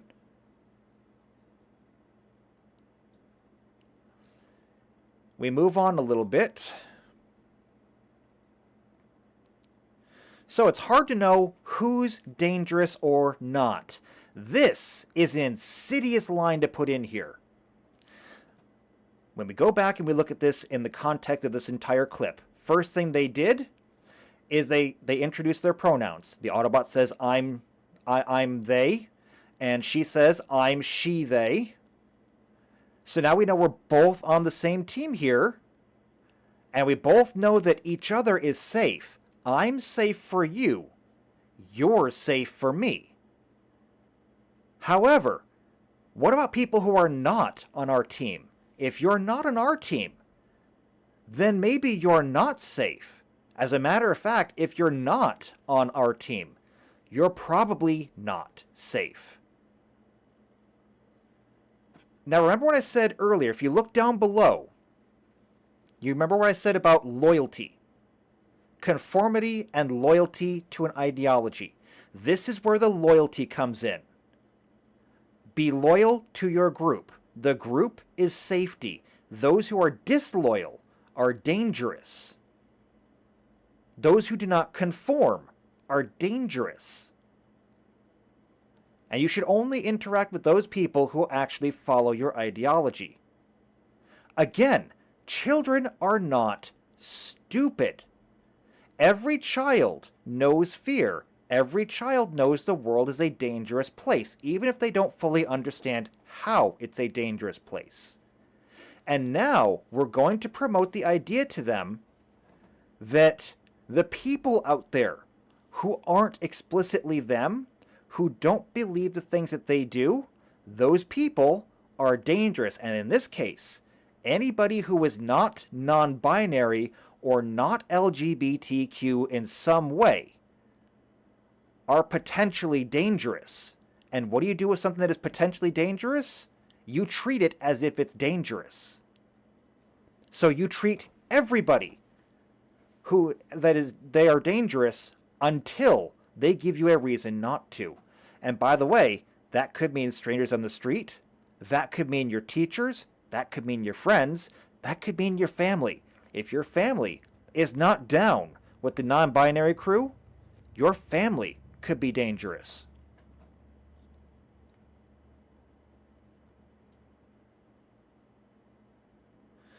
And of course, what do we get here? We get the Autobot affirming it, because we're not going to go ahead and question that. No, we're going to affirm the whole thing. It's true, though disappointing.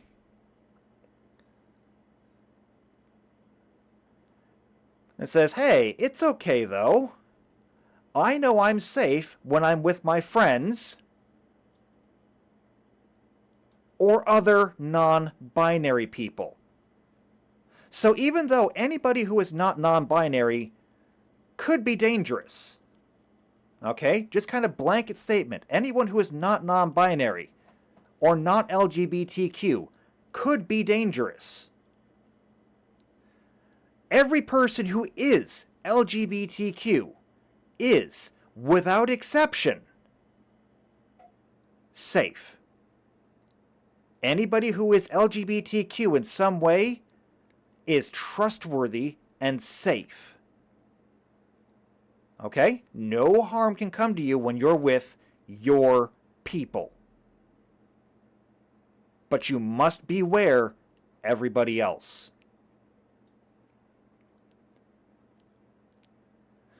So then we get the question of non-binary. This is for the children, primarily. If anybody has watched so far and they have not come across the term, maybe they don't know, maybe they haven't been exposed to it yet. This could be their first exposure to this, watching this cartoon. So we've got to ask the question and then answer it. Non-binary? What's that? People who aren't female or male. Now, almost every child is raised as a boy or a girl. There's a lot of exceptions out there now, especially with a lot of people who are just like, we're not raising our children with genders. We'll let them decide later. Most children, however, are raised as either a boy or a girl, and so now we're going to just broadcast this out to as many kids are watching Earthrise as possible, or Earthspark, excuse me. People who aren't female or male. Now, you're giving them this extra information saying, well, you don't have to be female or male. Okay? This is further grooming. This is getting them to question things. This is weakening that foundation, saying you thought there was only female or male. You thought there was only boys and girls. What we're telling you is that what you thought was wrong, and by the way, children get told they're wrong a lot as they're growing up because they are wrong a lot as they're growing up. What you believed was wrong, people can be more than just boys or girls. Okay? Soften that foundation. Make more of an emotional connection. Build that trust.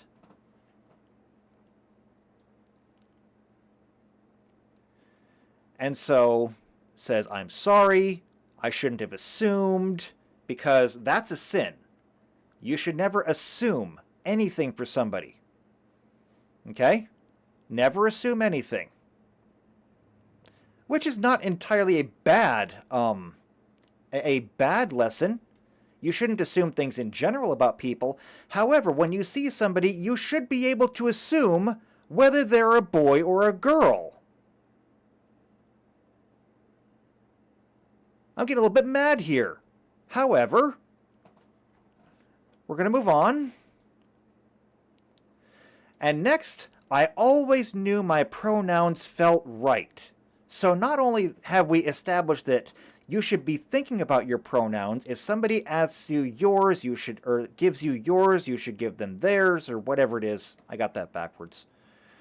Not only have we established that there is a clear dividing line between LGBTQ and the rest of the world, not only have we discussed that LGBTQ is safe and the rest of the world is dangerous, now, however, if you're a child watching this and you've just been told that there's more than just boys and girls, and that you should be thinking about, are you a boy or a girl, or are you something else? What are your pronouns even supposed to be? And now, if you're feeling a little bit confused, maybe it's because you are non-binary. If you don't have pronouns and you don't feel right, maybe it's because you're the one that's wrong here and you need to change. Maybe you need to change your own thoughts, your own attitudes and behaviors, and you need to be more like the LGBTQ. Otherwise, you're wrong. And the next thing is right here at the end. What a wonderful word for a wonderful experience. So now, not only are you wrong if you don't feel what these people are telling you to feel, if you don't have what they're telling you you should have, but if you do identify as non-binary, if you do find your pronouns, if you do start expressing yourself as neither female nor male, neither a girl nor a boy, but you'll feel wonderful, you'll feel good, and who doesn't want to feel good? This is no different than somebody in a trench coat hanging around a school with little baggies of cocaine or heroin or ecstasy or whatever it is, saying, here, try a little bit of this. You'll feel good afterwards. Or a child with an adult who is slowly getting undressed by that adult, and the adult saying, don't worry about it, just try it, you'll feel good afterwards. This is why they call it grooming. You're trying to build the trust, you're trying to build the connection, you're trying to gain influence over them, and you're trying to sway them into your worldview. The grooming leads to the indoctrination. And this is how they do it. Now, you finish that up and you just get the shot of them on the rooftop. That's fine, though. All right. So I'm going to close that for now. Bring this back up. Now, that's what got me started on this whole thing. That's what spurred me to action on this, because I am tired of seeing this stuff everywhere. And when they came for Transformers, ho, now you done made it personal. Now I'm coming for you. So we just analyzed that entire 1 minute and 11-second clip and explained why this is grooming and what it's for. However, You didn't need me for that, okay? I did that because I could, but you didn't need me for that because you can literally go onto YouTube, onto Rumble, anywhere you want, and you can find a dozen other people, at least, on page 1 who are covering the same thing. You don't need me to echo what they're saying. Everyone will tell you that this is wrong. It's not just wrong, it's evil and wrong.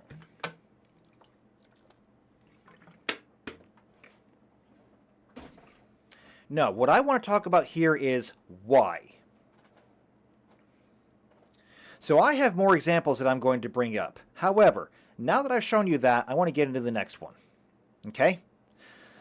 So there's two things that I want to talk about, and that is the modern day establishment of grooming. When I talk about grooming, I'm primarily talking about two things. Primarily, but not exclusively. I'm going to talk about education, and I'm going to talk about media. Now, obviously, media, I just gave you an example right there, okay? I just showed you a clear example of modern-day grooming and indoctrination through the media. If you think this one is alone, then you're way off. Something I didn't have pulled up.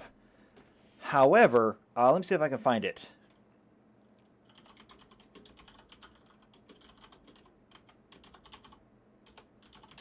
What was it?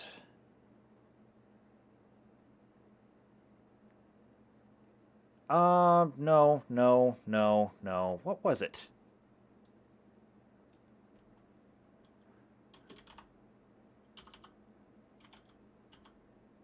Was it this one?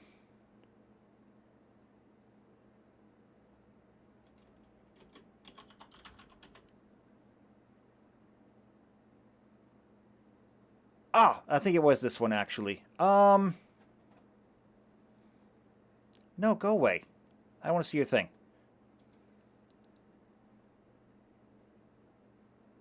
I think it was this one. I think it was a Netflix show. And I think it was over this this trans buffalo thing.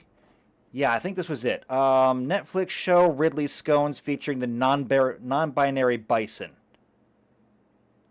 I think this was it. And ew, I'm on TikTok of all things. Great, now China knows what my browser history looks like. Joke's on you, though. It's full of Transformers.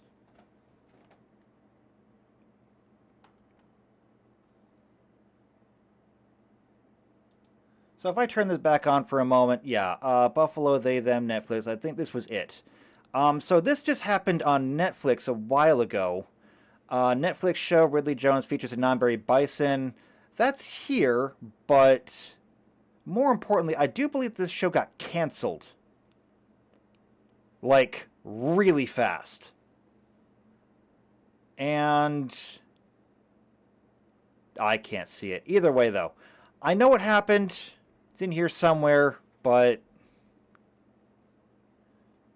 yeah, either way. It happened, and there was a large outcry over it. It got canceled, but that was because there were enough parents that saw it, and they said, why the hell is this in my kids' cartoons? Well, as we just discussed earlier, because they're targeting children with it. And why are they targeting the children with it? Well, because this is how they do. Because the children don't have the capacity to fight back against it. There's many other examples when it comes to the indoctrination of, well, the grooming and indoctrination of children in media. And it's in the media, it's in the school system, and it primarily goes in one of two directions. And Jeffrey says there's another human in here, I think. I'll bet you it's Captain No Name coming to see what I'm doing and report me to YouTube. I bet you it is. And if it is Captain No Name, whatever you were telling me to look at last time, I never saw it because I never saw any kind of email about it, and then you deleted everything, and so I couldn't see it in the comments. So whatever message you were trying to send me last time, I didn't get it. So, I mean, your cryptic strategy to make this work failed. So either step out of the shadows and just tell me what you think, or stop Stop being a weirdo stalker. Your call, dude. Anyway, though, talking about grooming in education and media, we just saw the media. Education has been basically the same. We've been seeing this in everything from kindergarten through colleges, as they've been introducing drag and such things into schools, as they've been introducing things like sex education as low as kindergarten. They've been introducing manuals and demonstrations on how to use things like toys or different things like positions and whatnot. I have examples to go through, but the broad overview is that, yeah, these things happen. They're happening more often, and what is the root cause of them? Because we can say it's happening and it's bad and we should stop it. Well, that's fine. But when I go back to my diabetes example, that's like saying, okay, you have diabetes. Well, we're just going to go ahead and give you insulin and that should help.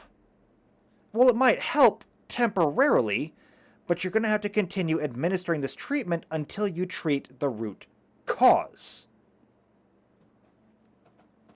And what is the root cause? Well, since nobody's come out and actually stated it, we have to make a few inferences. However, we can make a few very, very safe assumptions. That is, when it comes to things like the LGBTQ community getting into schools and putting out their messages on TV, in cartoons, and other children's shows. Why are they doing this? That's why. And I'm not going to beat around the bush here, because there's literally no other explanation for it. As I discussed in my lecture when I talked about the slippery slope argument, and I mentioned that what started off as good intentions, what started off as a simple inch, has been taken so many miles down the road that it has led to a damning place. And it's specifically in that when I talked about how the idea of allowing homosexuals the same rights and respect as every other person has led to basically pedophilia being normalized in certain places. And I specified then that I really don't have any problem with homosexual people. I myself am part of the LGBTQ spectrum. Okay? It's a big umbrella. I'm kind of on the outside of it, but I'm still under it. So I can't, damn the entire thing without damning myself. But what I can say is that, originally speaking, gay people just wanted to be treated like everybody else. Which is to say, gay people didn't want to be lynched. Okay? If you were found to have a gay lover, or you were in a gay relationship, they didn't want you to be tied by your feet to the rear bumper of a truck and dragged out of town. I think we can all agree that, actually, in terms of demands, that was kind of a reasonable one.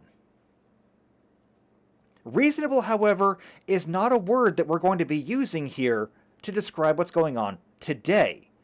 Because as it has gone on, they have used the foundation laid there to simply add more and more and more into the discussion and to demand more and more and more. The taking of miles by way of inches. And now that we look back and we can say that we started way back there, where do we stand now? We're actually introducing children, young children, as in 5, 6, 7-year-old children, to sex. Why? There is only one answer to that, and that is that there are adults out there who want to have sex with children. They can dress it up however they want. They can make every excuse they want. They can say that they're doing it because they believe that children need to be exposed to these things, they need to be taught about these things. But the answer is that they don't. And how do we know that they don't? Because this whole indoctrination thing has been going on for the better part of a decade now. It is, however, preceded by centuries of previous behavior where they didn't do this. And as it turns out, most people actually developed just fine. In fact, most people develop to be very healthy individuals. Of course, you're going to find people who were abused as a child and they ended up repressed. Sometimes they were abused by being sexually abused. Sometimes they were abused by way of treating any kind of sexuality as a stigma, and they grew up repressed that way. But those were always the exceptions, not the rules. And they used those exceptions to justify everything that they did so far, knowing that there are some people out there who would demand that their children know nothing of sex, has turned into people trying to introduce sex to children as absolutely young as possible. And hello, Tuxedo, good to see you in the chat. Meow to you too. Although I don't think penguins meow. Not sure what sound a penguin makes. I'll have to look that up later. At any rate, so why do we need to introduce sex to children? Okay? The altruistic excuse, and I will use the term altruistic extremely generously, is that we're doing this for their own good. We're doing this because, well, we teach children math, and, you know, math could be used to build a hydrogen bomb. It was. We teach children reading, and a child that could read could just as easily read the Anarchist Cookbook. So why not teach them sex? What's wrong with teaching them sex? Again, if that's the altruistic excuse, then it's a flimsy one. The more probable explanation is that if you introduce them to sex when they're in kindergarten and you raise them with it, you will destigmatize it, and I do agree that sex should not be stigmatized. However, by destigmatizing it and making them more open to it, you make them more accessible to it, and it also means that they're already kind of, shall we say, pre-groomed for it. So you no longer have to groom people to have sex with you. Now, that on its own is not a damning indictment of what's going on in schools, and it would make it really, really hard for me to say that this entire thing is about pedophiles trying to get to children. And I do mean that pedophiles everywhere in the LGBT community, because there are a lot of them in there, whether they admit it or not. Fortunately for some of us, several of them have outed themselves by trying specifically to get pedophilia included under the LGBTQ rainbow. But we all know there's going to be a whole lot more in there that aren't going to declare, and they're using this as a vessel to get in there. Now, again, how can I prove this? Well, I can prove this by dint of a few news articles. Let me pull these up, because I don't have these pulled up yet. I didn't anticipate needing to do these. However, I think it was Minnesota.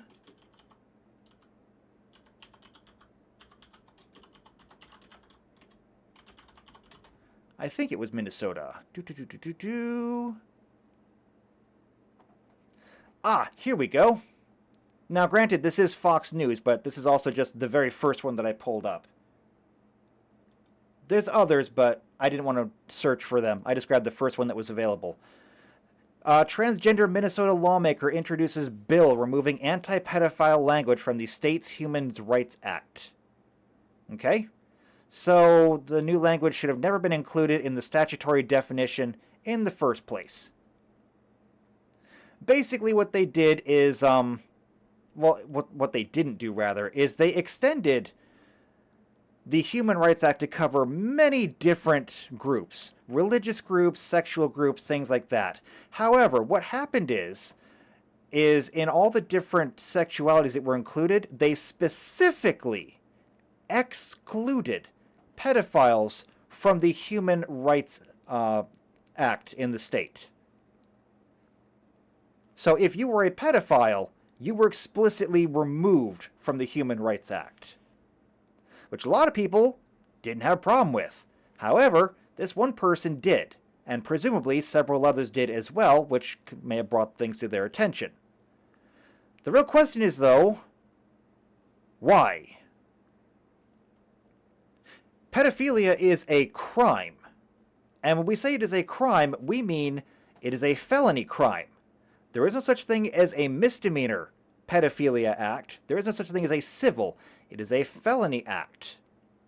And by the way, felons are one group who lose their human rights when they offend. They lose their right to vote. They lose their right to hold or to have arms. And whether or not you agree with this kind of thing or disagree with it, the fact remains. And so, in doing this, you are making it more acceptable. That is one example.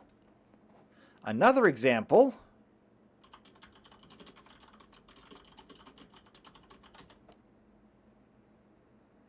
let's see, where was it?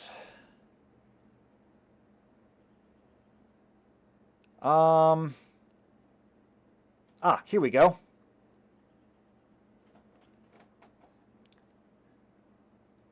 And we'll bring Chrome back up. So this is from the AP News. It says, UN report did not call for decriminalizing sex between adults and minors. This is a claim thing here.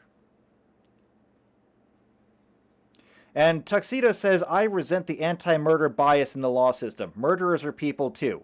Well, yes, murderers are people too, until we stop them from being people and put them in the ground.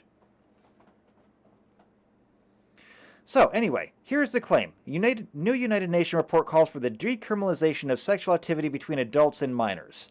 And to be true, or to be fair, that actually is true. They did not call for that.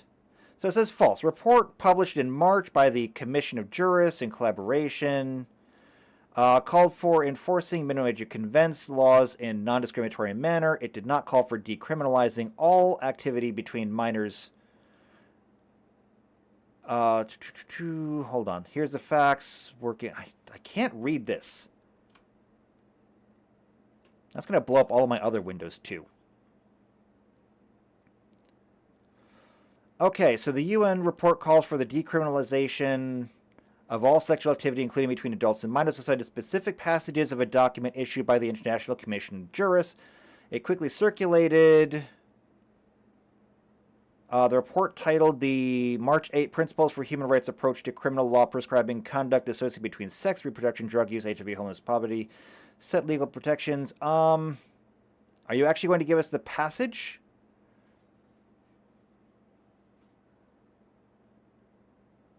Can you not just give me the actual passage? Okay, here it says.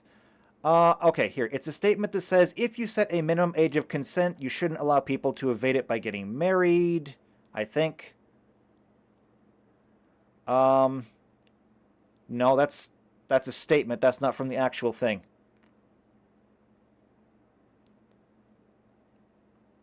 Okay, am I just not seeing it here, or is it not actually in here? Let's see, this is not suggesting that children consent to sex with older adults, as the blog falsely claims. Murphy said that this refers to situations where laws, quote, set a minimum age of consent that don't necessarily reflect the actual practice of sexual intimacy among young people. That is to say, if the age of consent in the jurisdiction is set to 18 or 17 in that jurisdiction, but it's not uncommon for high schools to be sexual, or with juniors to be sexual with high school freshmen, you can run into real opportunities for enforcement bias, or just turn to that. Yeah, that's not what they were talking about. Okay, so they're not going to actually include it in here. Basically what they said, they're right. This was not true. It was not that they were decriminalizing it at all. What it did say is that essentially they were not going to try and enforce an age of consent in countries that did not have one.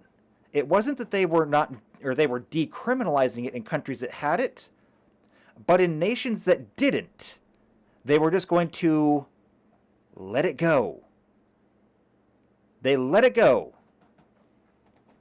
So instead of holding other nations up to a certain standard, they were simply going to allow those nations to remain at their low standard.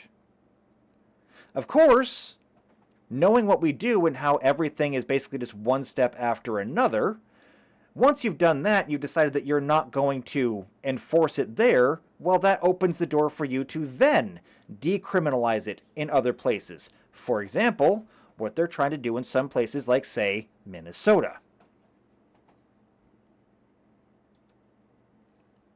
This has all been a measure to get the foot in the door for introducing children to sex, to make them sexual earlier on.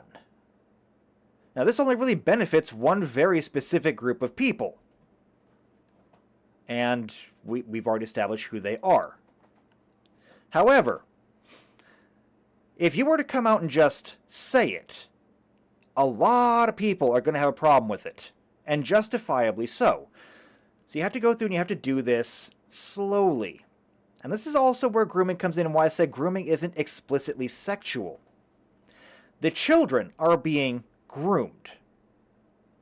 Okay? They are being directly groomed by these people. The adults, however, are also being groomed because they have to be groomed into accepting it. And so they do. When they talk about introducing sex to these children, it's done so in the effect of, well, they have to be introduced to it sometime. This is education. This is caring. This is one of the reasons why when they talk about, child sex changes, they call it gender-affirming care. And I have a lecture that I'm working on words, specifically, on how the words control the culture we have. But it's a very complicated topic that I'm struggling with, so it'll come someday. But that is why they are using these words, they are changing vocabularies, they are going after the dictionary itself, because the adults are the ones that they're trying to groom into changing their opinions. They want to indoctrinate the adults into accepting this worldview and conforming to it. That way, they will not stop them when it comes to grooming the children. And of course, who does this benefit? It benefits the pedos. And if I'm still on YouTube, it's amazing. I cannot believe that I am still getting away with this on YouTube. So, before we get off of this subject, and I am going to get off of this subject, there's a couple of other things that I want to share.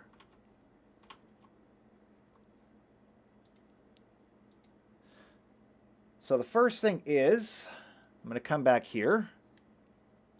Let's bring this down a little bit. Because again, I brought examples, I brought receipts. We already went through this. I'm not going to go through this again. That was a very long one, but very much worth it.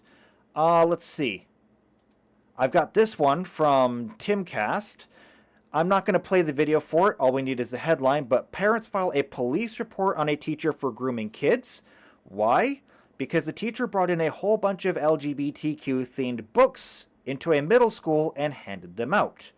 These were books that included things on homosexual relationships, how to have homosexual sex, acts that you could perform with other people, toys that you could use, basically the everything on how to go to a gay nightclub and fit in. And so after parents found out about it, they were understandably pissed about it. And so they finally did what they should have been doing for a long time. The parents went to the police. And the police came back and said, yeah, actually that's a no. That's a no. And so the teacher was fired, and I don't know what happened to him after that. But the point is that it's happening in schools across the country. This is just one example of many, many others that I could add. But I did have one other, and that is I wanted to come to Crowder, because I watch Crowder, and he had this wonderful little clip. Unfortunately, whereas I can go through and clip things on YouTube, I don't know how to do that on Rumble. I have no idea how to download videos from Rumble. So if there's a way to do that, let me know.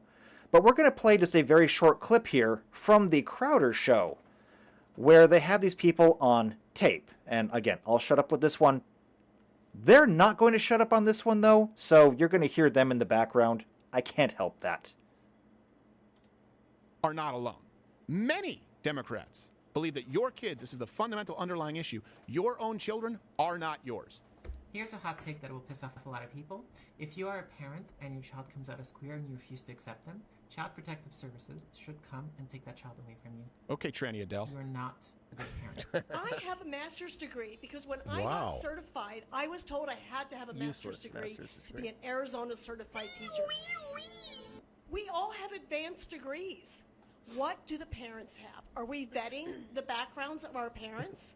You're Are vetting we your allowing the hairstylist? parents to choose the curriculum and the books that our children are going to read? I think that it's a mistake. Most of y'all parents are dumber than you. I'm going to say that out loud. Great English. My parents are freaking dumb. Okay? And the minute I figured that out, the world opens up. You don't have to do everything your parents say, and you don't have to believe everything your parents Like believe. eat your vegetables? There's no such thing as someone else's child. No such thing as someone else's child. Our nation's children are all our children.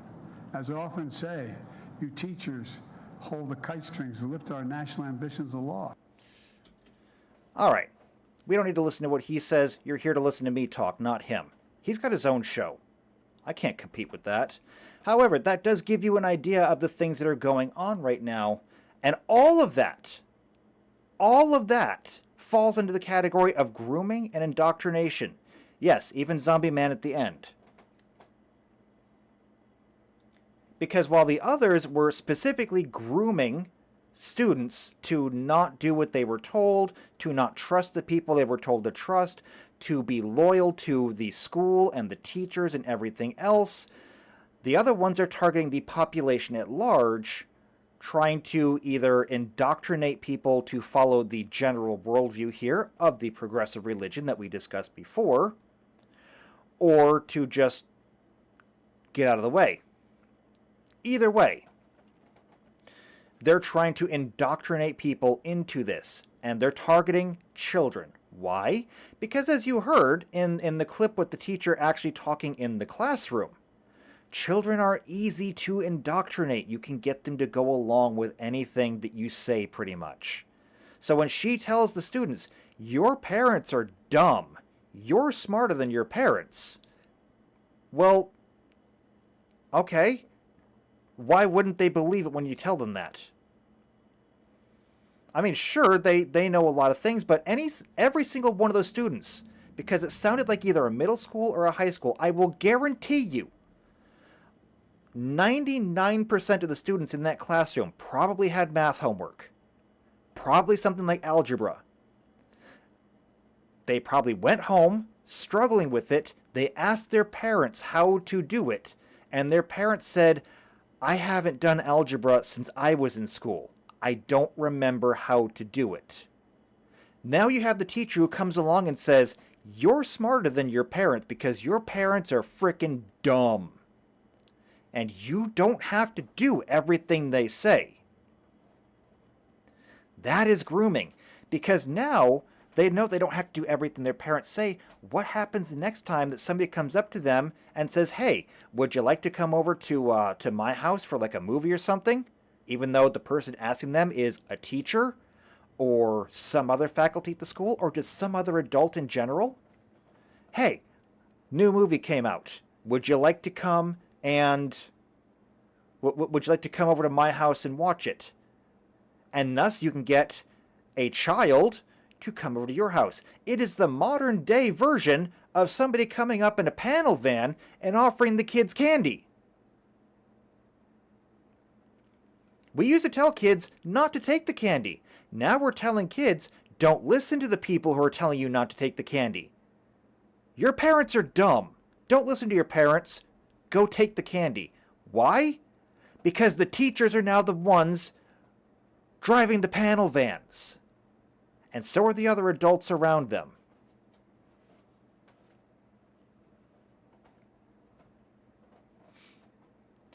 And I'm falling behind my comments here. Tuck says, I believe kids should have a very elementary education on sex. It does not involve graphic pictures of butt plugs, which is quickly becoming the norm. And it's completely reasonable to not have sex ed in public school. I disagree. I think that sex ed should be in there, but I believe it should be part of biology. Look, if you do a biology course and you teach the skeletal system, if you teach the muscular system, if you go with the critical systems, you go with the cardiopulmonary system, you go with the respiratory system, if you teach everything else, then the reproductive system should be in there too. That's all the sex ed you need. That's it. That's all you need.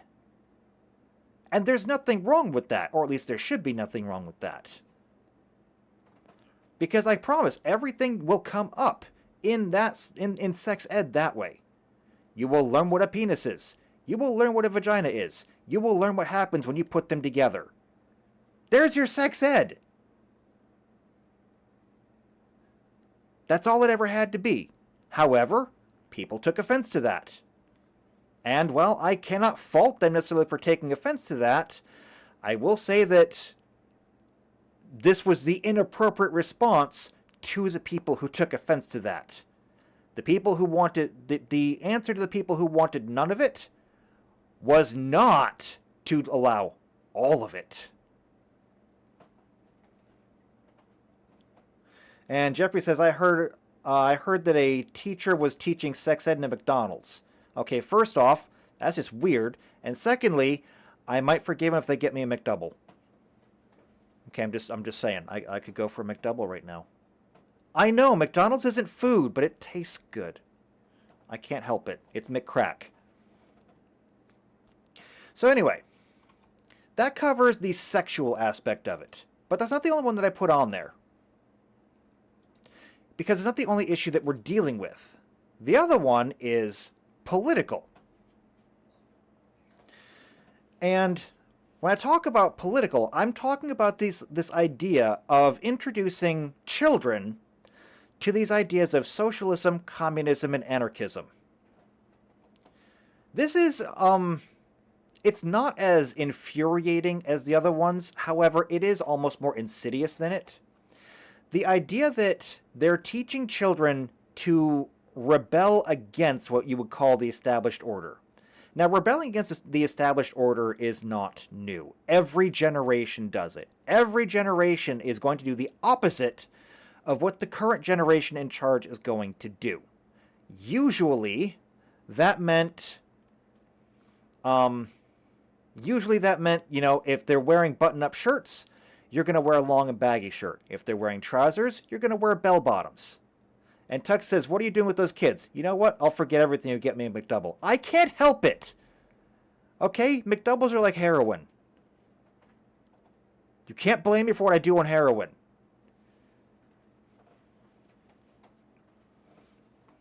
Anyway. So, children have always rebelled against what the current generation is doing. Usually this was pretty benign, and usually they would grow out of it. However, remember what I talked about way back at the beginning, okay? When we come back up here to long-term consequences, okay? We talked about things like loss of education. Because, let's be honest, we all agree, all of us in here will agree, that education has been going downhill so far, or so fast, it's a wonder it doesn't have splinters in its backside. Nobody's getting a proper education anymore. Why? Because they're not teaching anything anymore. When you have to take your curriculum in a place like kindergarten, first grade, second grade, and you have to fill it up with things like sexual education, not just the physical sexual education, but things like identities and non-binary stuff and all of this, you have to replace it with something else. The school year isn't getting longer, it's getting shorter. And so every time you put one of these things in, you're taking something else out. And what are they taking out? They're taking out all of the other things that were generally accepted were necessary for a functioning society. They're taking out things like reading. They're taking out things like writing. They're taking out things like mathematics. They're taking out things like civics. Let's see. I think it was...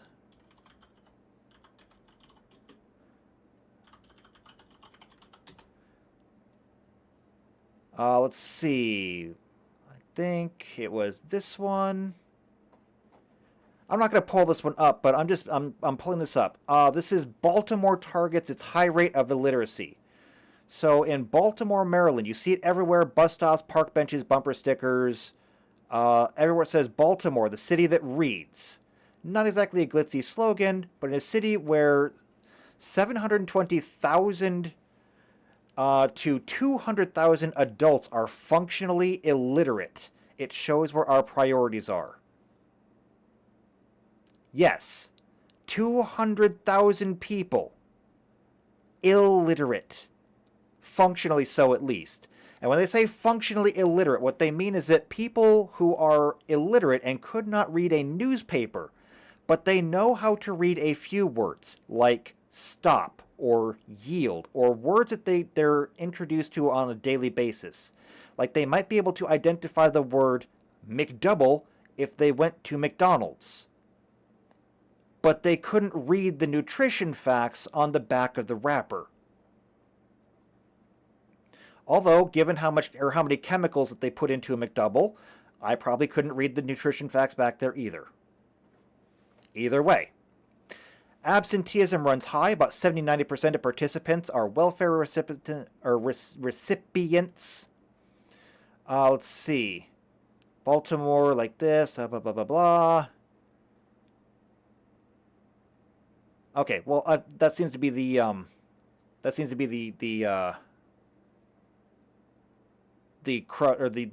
crux of it. And Jeffrey says, how do they not know how to read in general? It's easy. They just never learned. People are not stupid. Just like I said that children are not stupid. Children are naive, children are ignorant, but children are not stupid. Generally, people are not stupid either. A crippled person will learn how to get around. They will figure out what they need to do to get around. Similarly, illiterate people will also figure out how to get around. I have known a couple of people who are illiterate in my life, and they get around by doing things like pretending they have bad vision. Now, I have bad vision, but I am also highly literate. In fact, it's kind of awful because I used to love reading books, and I can no longer read books anymore. But people with bad vision may go to a restaurant and they may simply say, I'm having a hard time reading the menu.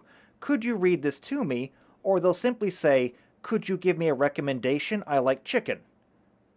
And so they will avoid the reading part and simply work around it. But it says here, the numbers are daunting. About 1/3 of the city's population above the... In fact, hold on, I can share this. About 1/3 of the city's population above age 16 are functionally illiterate. That is unable to read at a 9th grade level. While that standard may seem high, officials say many have difficulty performing common tasks like reading a bus schedule or filling out job applications. Uncounted thousands cannot read at all. Most of the people in literacy programs come from neighborhoods wrecked with crime, drugs, teenage pregnancy, unemployment, poverty, problems that hinder attendance, officials say. Okay. All of these things are problems. Crime, drugs, teenage pregnancy, unemployment, poverty, problems that hinder attendance. How are we dealing with them? I'll tell you how we're not dealing with them. When you're introducing things like sex into schools at the elementary level, you're not dealing with these problems. You're encouraging them. When you're doing things like decriminalizing drugs, or maybe even introducing information about them in school, you're not helping the problem. You're encouraging it. All of these things are leading to a loss of education. And that means that further on down the road, as I pointed out in the points argument, these people are coming into adulthood, 20 years old, where a normal person would have 15 points in their score, and they only have 5 because they didn't even start gaining points until they were roughly 10 years old. That's what I mean when I'm talking about delayed development and a loss of education. And again, because neuroplasticity fades with age, you can't just get that back. The sad result of this is that most of those illiterate adults will remain illiterate until the day they die. It is really, really hard to learn things when you become an adult. It's also one of the reasons why they tell you to never stop learning. It prolongs that neuroplasticity. And of course, what happens? Disrupted socialization? Let's face it, if you're the one person in your group who can't read, are you really going to socialize a whole lot?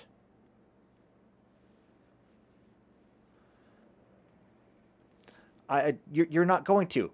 If they're saying they're going to go out somewhere and you've never been there before, if they're going to go to a restaurant you've never been there before and you don't know the menu, you don't know what to order, you'll find an excuse not to do it.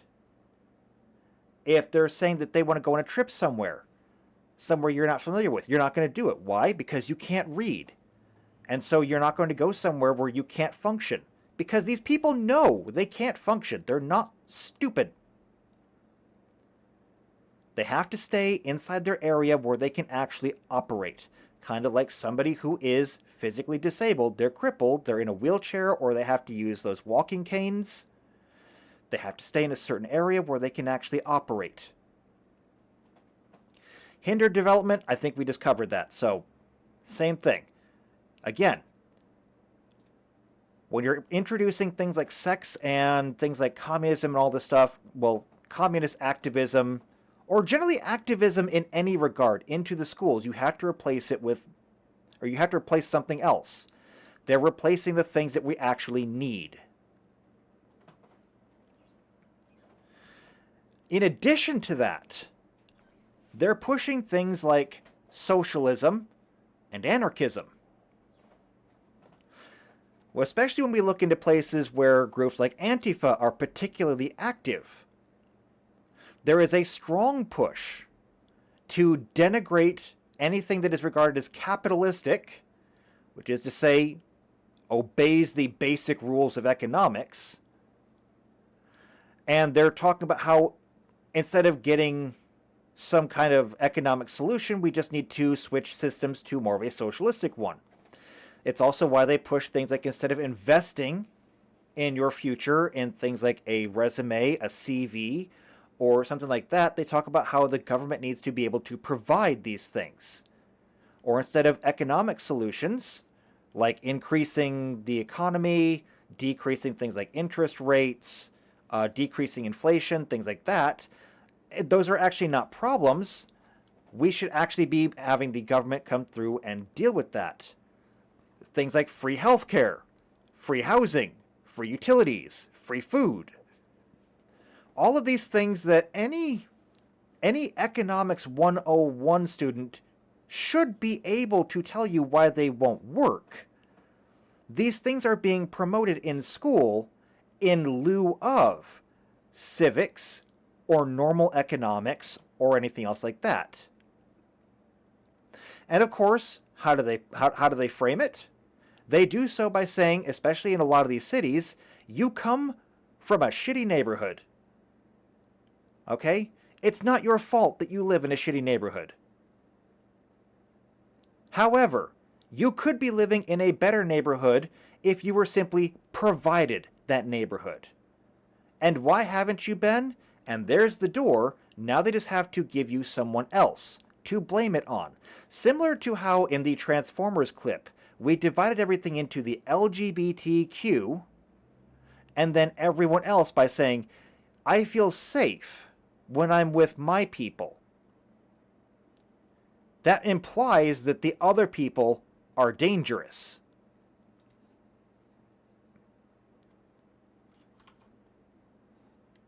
Oh, I never turned this back on.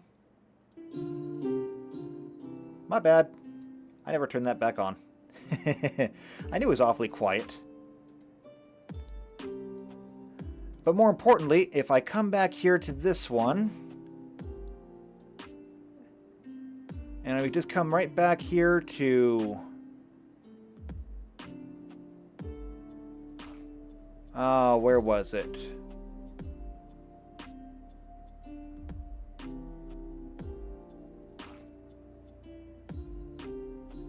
I can't find it. Where's the one frame?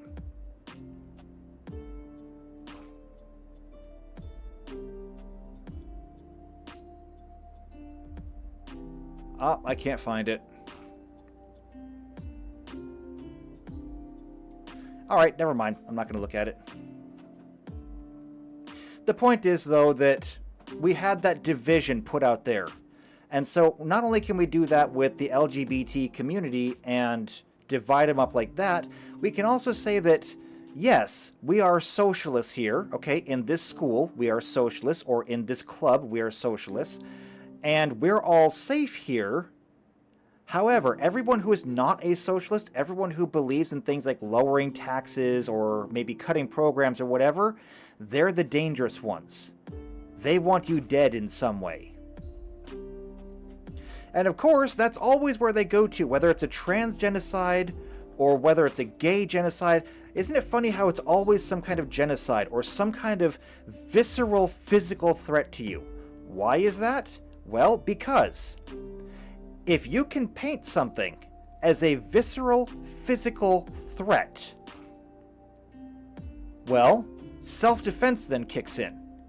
After all, you have the natural right to self-defense. I did an entire discussion on that. Perhaps I should revisit that one too. But you have a natural right to self-defense against anything that you feel is threatening you. But now, if everything is a threat to you, then that is suddenly the green light to retaliate violently against everything else. And so if you paint an entire group as being capitalist, if you say that they want you unemployed, if they want you starving, if they want you homeless, well, now you have this right to retaliate against them. And that's where you get groups like Antifa. Antifa, who have been branded, or who have branded themselves as the anti-fascists. They have modeled themselves after the, I think it was called the Antifascista in either France or Germany. I forget exactly where. But they're the ones that believe that they're fighting against fascism. And how are they fighting against fascism? By burning down entire city blocks in Portland, which is already a socialized city. Again, they're not smart, but the point is that they're operating on these beliefs that they've been indoctrinated into. They have a very specific worldview that they have grown into, and now they are trying to enforce it on everything else. They are conformist, they are loyal to their ideology, and we see what happens. So this is also being pushed in school and in media, and we've seen the results of it. We've seen the results when they say that, you know, the police are the agent of the capitalist government. We should get rid of them. And they did a very good job of that, because there's not a whole lot of them left. They're doing a very good job of getting rid of every single one of them. So we can check that off. We're almost done here, I promise. So where does that lead us? What's the entire objective point here? Obviously, we've seen that there are some groups who have some very, very specific goals. Again, we've seen that with introducing sex into schools and other youth groups like that. They're basically just opening the doorway for sex with anyone, regardless of age. Specifically, the younger they can get them, the better. We've also seen that on the political front, they're trying to push people to more socialist, communist, or anarchist tendencies. And they're using that as pretty much a terror campaign to indoctrinate other people into doing what they want. So to what end is all of this? It's very simple. This is the Cultural Revolution. The entire idea here of targeting children for sex and for politics and all of this. The entire point of this is to remove the old regime and replace it with a new one. As we pointed out above. Oh, hold on. Highlight that. As we pointed out above, children are especially vulnerable to these things. They are moldable. They are incapable of fighting back, physically, emotionally, or intellectually. Okay? Not only are they incapable of fighting back as a child, but given the amount of damage, physical, emotional, intellectual, sexual, the damage done to them as a child tends to stunt them from life. The result is that by going after them as children, number one, you can shape an entire generation. The reason why we didn't do this before is because we all just kind of agreed that it was wrong. While it was possible, it was a bit like stabbing somebody in the back. Sure, it's possible, but it's cowardly, it's evil, you don't do it. But it works. And so, like many other things, they will do it. Because the progressive religion out there is not interested in a fair fight. In fact, they're not interested in a fight at all. They are interested in power. They are interested in influence. They are interested in winning. And so this is how they're going to do it. And since most of us agree that children should be left alone, it means that they will be able to do this unopposed. The end result of this, however, is that number one, they get to indoctrinate entire schools of children into their ideology.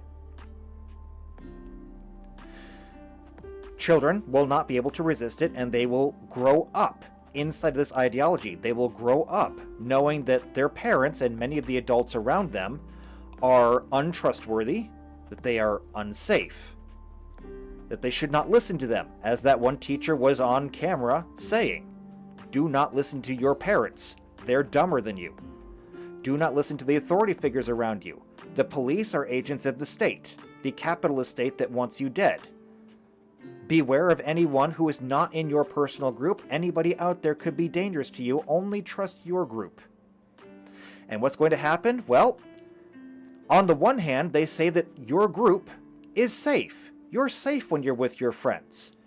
You're safe when you're with other non-binary people, even though those non-binary people could very well be predators themselves, and since many of the pedophiles seem to be lumping themselves into that giant umbrella, if you're going to find a predator, it's probably going to be in the non-binary people. So even though they say that's where the safety is, it is not where the safety is. And what happens when they meet those unsafe people? Post-traumatic stress disorder, a loss of education because of many things, disrupting their socialization in a myriad of ways, and hindering their development overall, so that even after they become adults, they do not become strong, functional adults, capable of opposing them now. And not only that, but since they're incapable of opposing them once they become adults, and they're no longer either attractive or useful, there will be an entirely new generation, maybe, to indoctrinate, to groom, and to abuse and turn into another generation of broken, defenseless adults. That is the end goal, is to get rid of the old regime and install a new one. And this is how you do it. You go for the children. Now, obviously, once you've done that and you have an entire, population of developmentally stunted, uneducated, illiterate, damaged adults, well, you now have a problem. And your problem is that you don't have anything to do work. You don't have people who are capable of working. You don't have people that are capable of working at office jobs. You don't have people capable of working in factories. You do not have a military. You do not have military power. You lose economic power. You lose, international trade. You lose everything. You weaken as a nation, and eventually you fall. This is unsustainable. as I discussed when we were talking about the black pill, and I told you at the end of that video, just as I'm going to tell you now, this is unsustainable and eventually it will fall apart. It will fall apart. It cannot not fall apart. However, the damage that it does is going to be very long-standing. So what can we do about it? Well, I don't have all the answers for you, and in fact, I'm pretty black-pilled in the whole subject itself. I have told pretty much everyone around me that we have already lost. A lot of people wonder when the Civil War is going to start. I've told people there's no Civil War. It's not going to happen, because we're past the point of Civil War. The progressive religion already has everything. They have the government. They have the institutions. They have the media. They have all of it. But they can't hold it. They can't hold it forever because they're not willing to do the things needed to hold it. Like replacing their own population. Gay people don't have kids. Trans people don't have kids. If you're not replacing your population, by and by, you don't have a population. And since they'd have no concept of things like economics or engineering or anything like that, far be it for them to build anything, they can't even maintain the systems that are in place. They will lose. So what can you do? Well, it's very simple. Be independent of those systems. Don't rely on their economy, rely on your own economy. Get to know your neighbors. Get to know your community. Make a garden. Learn a trade. Learn how to do stuff. Pull your kids out of public schools. In fact, pull your kids out of all schools, because as we've seen, they've gotten into everything. They've gotten into private schools. They've gotten into religious schools. When you have religious schools that are talking about trans people being a thing, or that, homosexual marriage should be just as valid as regular marriage, the Christian schools that you're relying on are not reliable. Sorry, but unless you're actually part of that, and that's the reason why you're sending them there, yeah, Christian schools are not going to be reliable.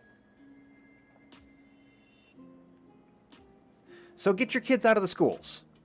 In fact, get out of the cities. Get out of everything. Whatever it takes, get out of it. And I realize what I'm saying, because a couple of weeks ago, I did another lecture, most of you were here for it, on whether or not we should have sympathy for people who are the consequences of their own actions. Specifically, the people who do have their kids in these schools, and their kids are being groomed. Or the people who are living in these cities, and then a group like Antifa comes through and burns down the neighborhood. These things are happening now, and you need to get out of them. And when you do get out of them, it gives you room to rebuild and to fortify yourself.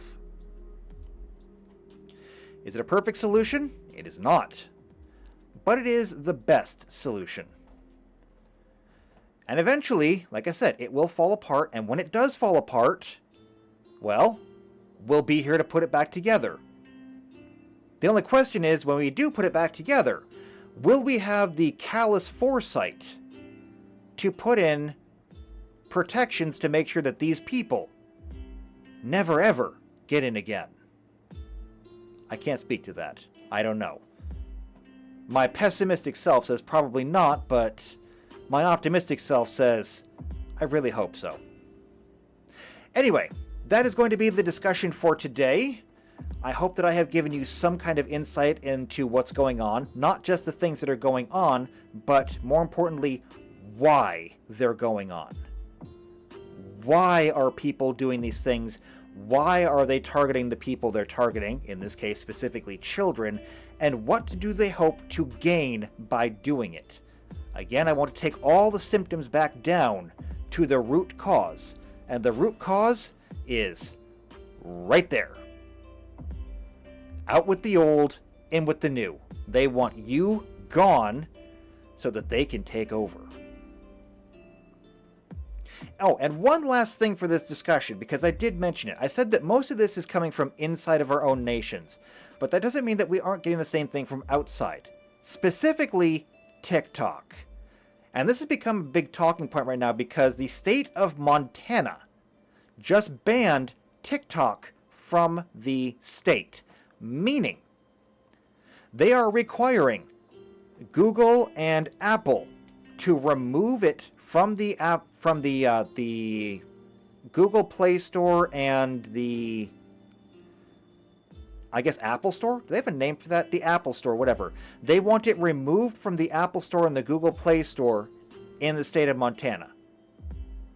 Okay? No more. Phones in Montana cannot come preloaded with it, and you just can't have it. Now, as a lot of people have pointed out, banning TikTok in Montana is stupid and impossible, and I agree with them, because you will never get rid of it so long as things like VPNs exist. But the effort is still good.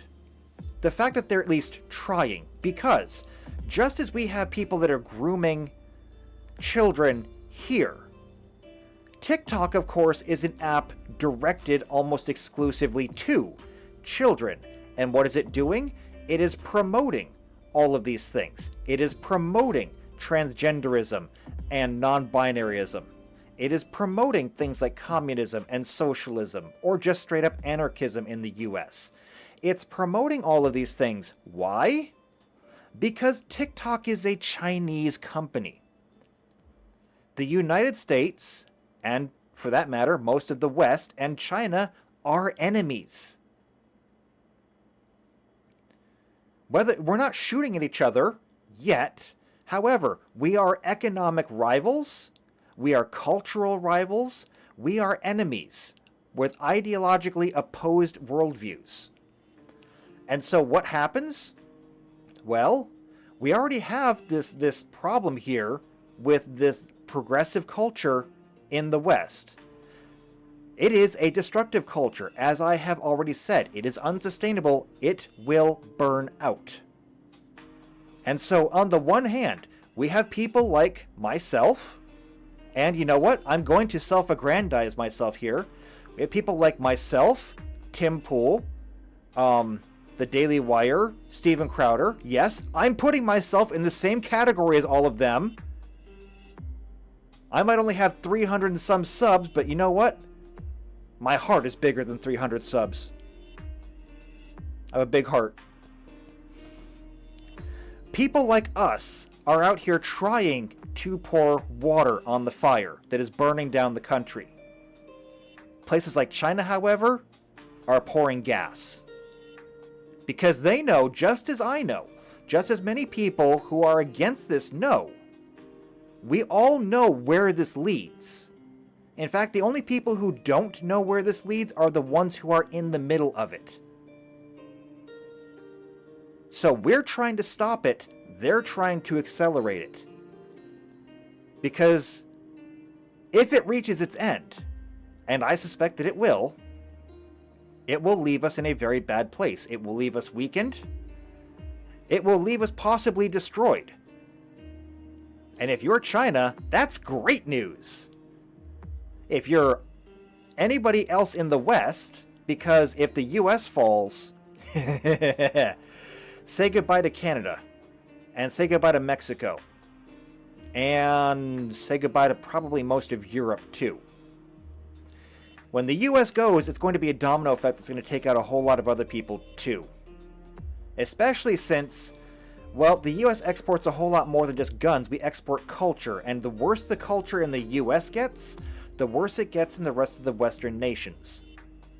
So all they have to do is continue to push this ideology here, to encourage it through apps like TikTok, and just wait for the inevitable conclusion. Again, out with the old, in with the new. The only difference being that the progressives think that once they have conquered capitalism and conquered the traditional conservatism, it's going to be them in charge and they'll have their utopia. Whereas China believes that after the traditional conservatives have been crushed and ousted from everything, it'll be easy for them to march in and take over themselves. And it will be. So, yeah, that's where the grooming is coming from, outside, not just inside. Anyway, that's where I'm going to leave this today. That was the last point that I had to make.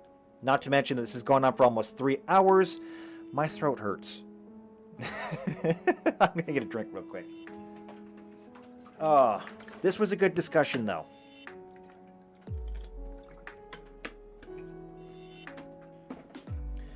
A few chats that I have missed. Tuck says, I'm absolutely pro-drug legalization. Doesn't mean we should teach kids how to do meth, but I don't think it should be legal. Think you mean illegal there? Me personally, I'm actually kind of in the same group. I'm actually pro-legalizing everything. I'm completely libertarian when it comes to drugs. I think drugs are bad. I personally would never do them. I am what you would call a teetotaler. I don't even drink. I don't like to drink. I've never found a drink that I actually like. I found a couple that I can tolerate at best. Like, I love apples. I love apple cider. I do not love hard apple cider, and you would think that I would enjoy that. I don't. That being said, however, I am absolutely pro just legalizing all the drugs, mostly because I think that it's kind of a problem that solves itself. And when I tell people that, they get horrified, but I'm like, look, if you're allowed to drink yourself to death, you should be allowed to overdose on cocaine. Okay? But here's the thing, I don't think it's our job to save you. What I always say is I would legalize all the drugs, I would ban Narcan. And if you don't know what Narcan is, if you're familiar with an EpiPen, which you can just stab into somebody and press the button and it gives them a shot of epinephrine, Narcan is kind of the same thing, except it's used to treat overdose. Specifically overdoses of heroin, but it works for a lot of other things. So, I mean, I would legalize all the drugs. I would ban Narcan. If you want to do all the drugs in the world and you want to overdose, that's fine. But don't expect me to save you then. And if you're worried about overdosing and dying, then just don't do the drugs. It's your choice. I am all for everybody having their own choices to make. If you want to go bungee jumping without a rope, no one's going to stop you. Nobody can stop you. We're not going to put, guards on every bridge and say, hey, no bungee jumping without a rope. Okay? People should be allowed to make their choices, even if they're stupid choices. That's called Darwinism. Let's see, what else? Blizz just says, I agree, once you're an adult, you can make your own decisions. That's what I just said, so great, we agree on that. Tuck says, imperfect solutions are better than no solution. Agreed. Imperfect solutions are pretty much all we have right now, unfortunately. Tux also says, Narcan shouldn't be banned, shouldn't be funded by taxpayers either. Unfortunately, it is. Unfortunately, that's the case. It is. Most of your hospitals are funded by taxpayers. I mean, hospitals also get paid by their patients and everything, but almost every hospital gets taxpayer money, which means that Narcan is being taxpayer funded. So get rid of it. I mean, it's harsh, but that's just kind of how I feel about it. And I'll take whatever flack is coming my way for that feeling. If you got a problem with it, go ahead and at me. We can have that discussion. Or, even better, join us on the Discord and we can have that conversation there. Which is actually a good way for me to segue out of this, because I'm going to go ahead and I'm going to get out of here on this one. So, if you haven't already, make sure you subscribe, make sure you hit the bell icon for this one. That way, you'll get notified of every video that comes out, or, every one of these streams on the weekend. If you know somebody else who's also been following the news, and they're talking about this kind of thing, I'm not going to say, give them this video and make them watch it. But if you wanted to clip out something and maybe send it to them, like my breakdown of the Transformers clip, that would probably be useful. But hey, if you can get them to watch the whole thing, great. My analytics will love you for it. Otherwise, leave a like on the video. I haven't left a like on it, so there we go. I put my like on it. I like what I do. So leave a like on the video. Leave a comment under it if you want to do anything else. Tuck says, you are not owed life by society. You are owed the right to pursue and maintain your own unmolested, not be given it. True. Absolutely true. You have a right to life, liberty, and property. And the right to not have those taken away from you. At least until you trespass on somebody else's right to life, liberty, or property. If you try to take it away from somebody else, yours are forfeit. That's how that's how the natural right works. Alright, so anyway, getting out of here. Leave a like on the video, leave a comment either down below in the comment section or on the Discord, either way. But do that and I will see you tomorrow. If you're going to come for the tabletop stream, we're doing the Chemist and the Onion Knight for Final Fantasy. But otherwise, come back next week for whatever discussion I have then. I haven't figured it out yet. I got to work on it. Either way, I'm out of here. So, been good talking to you. I will see you next time. Until then, take care.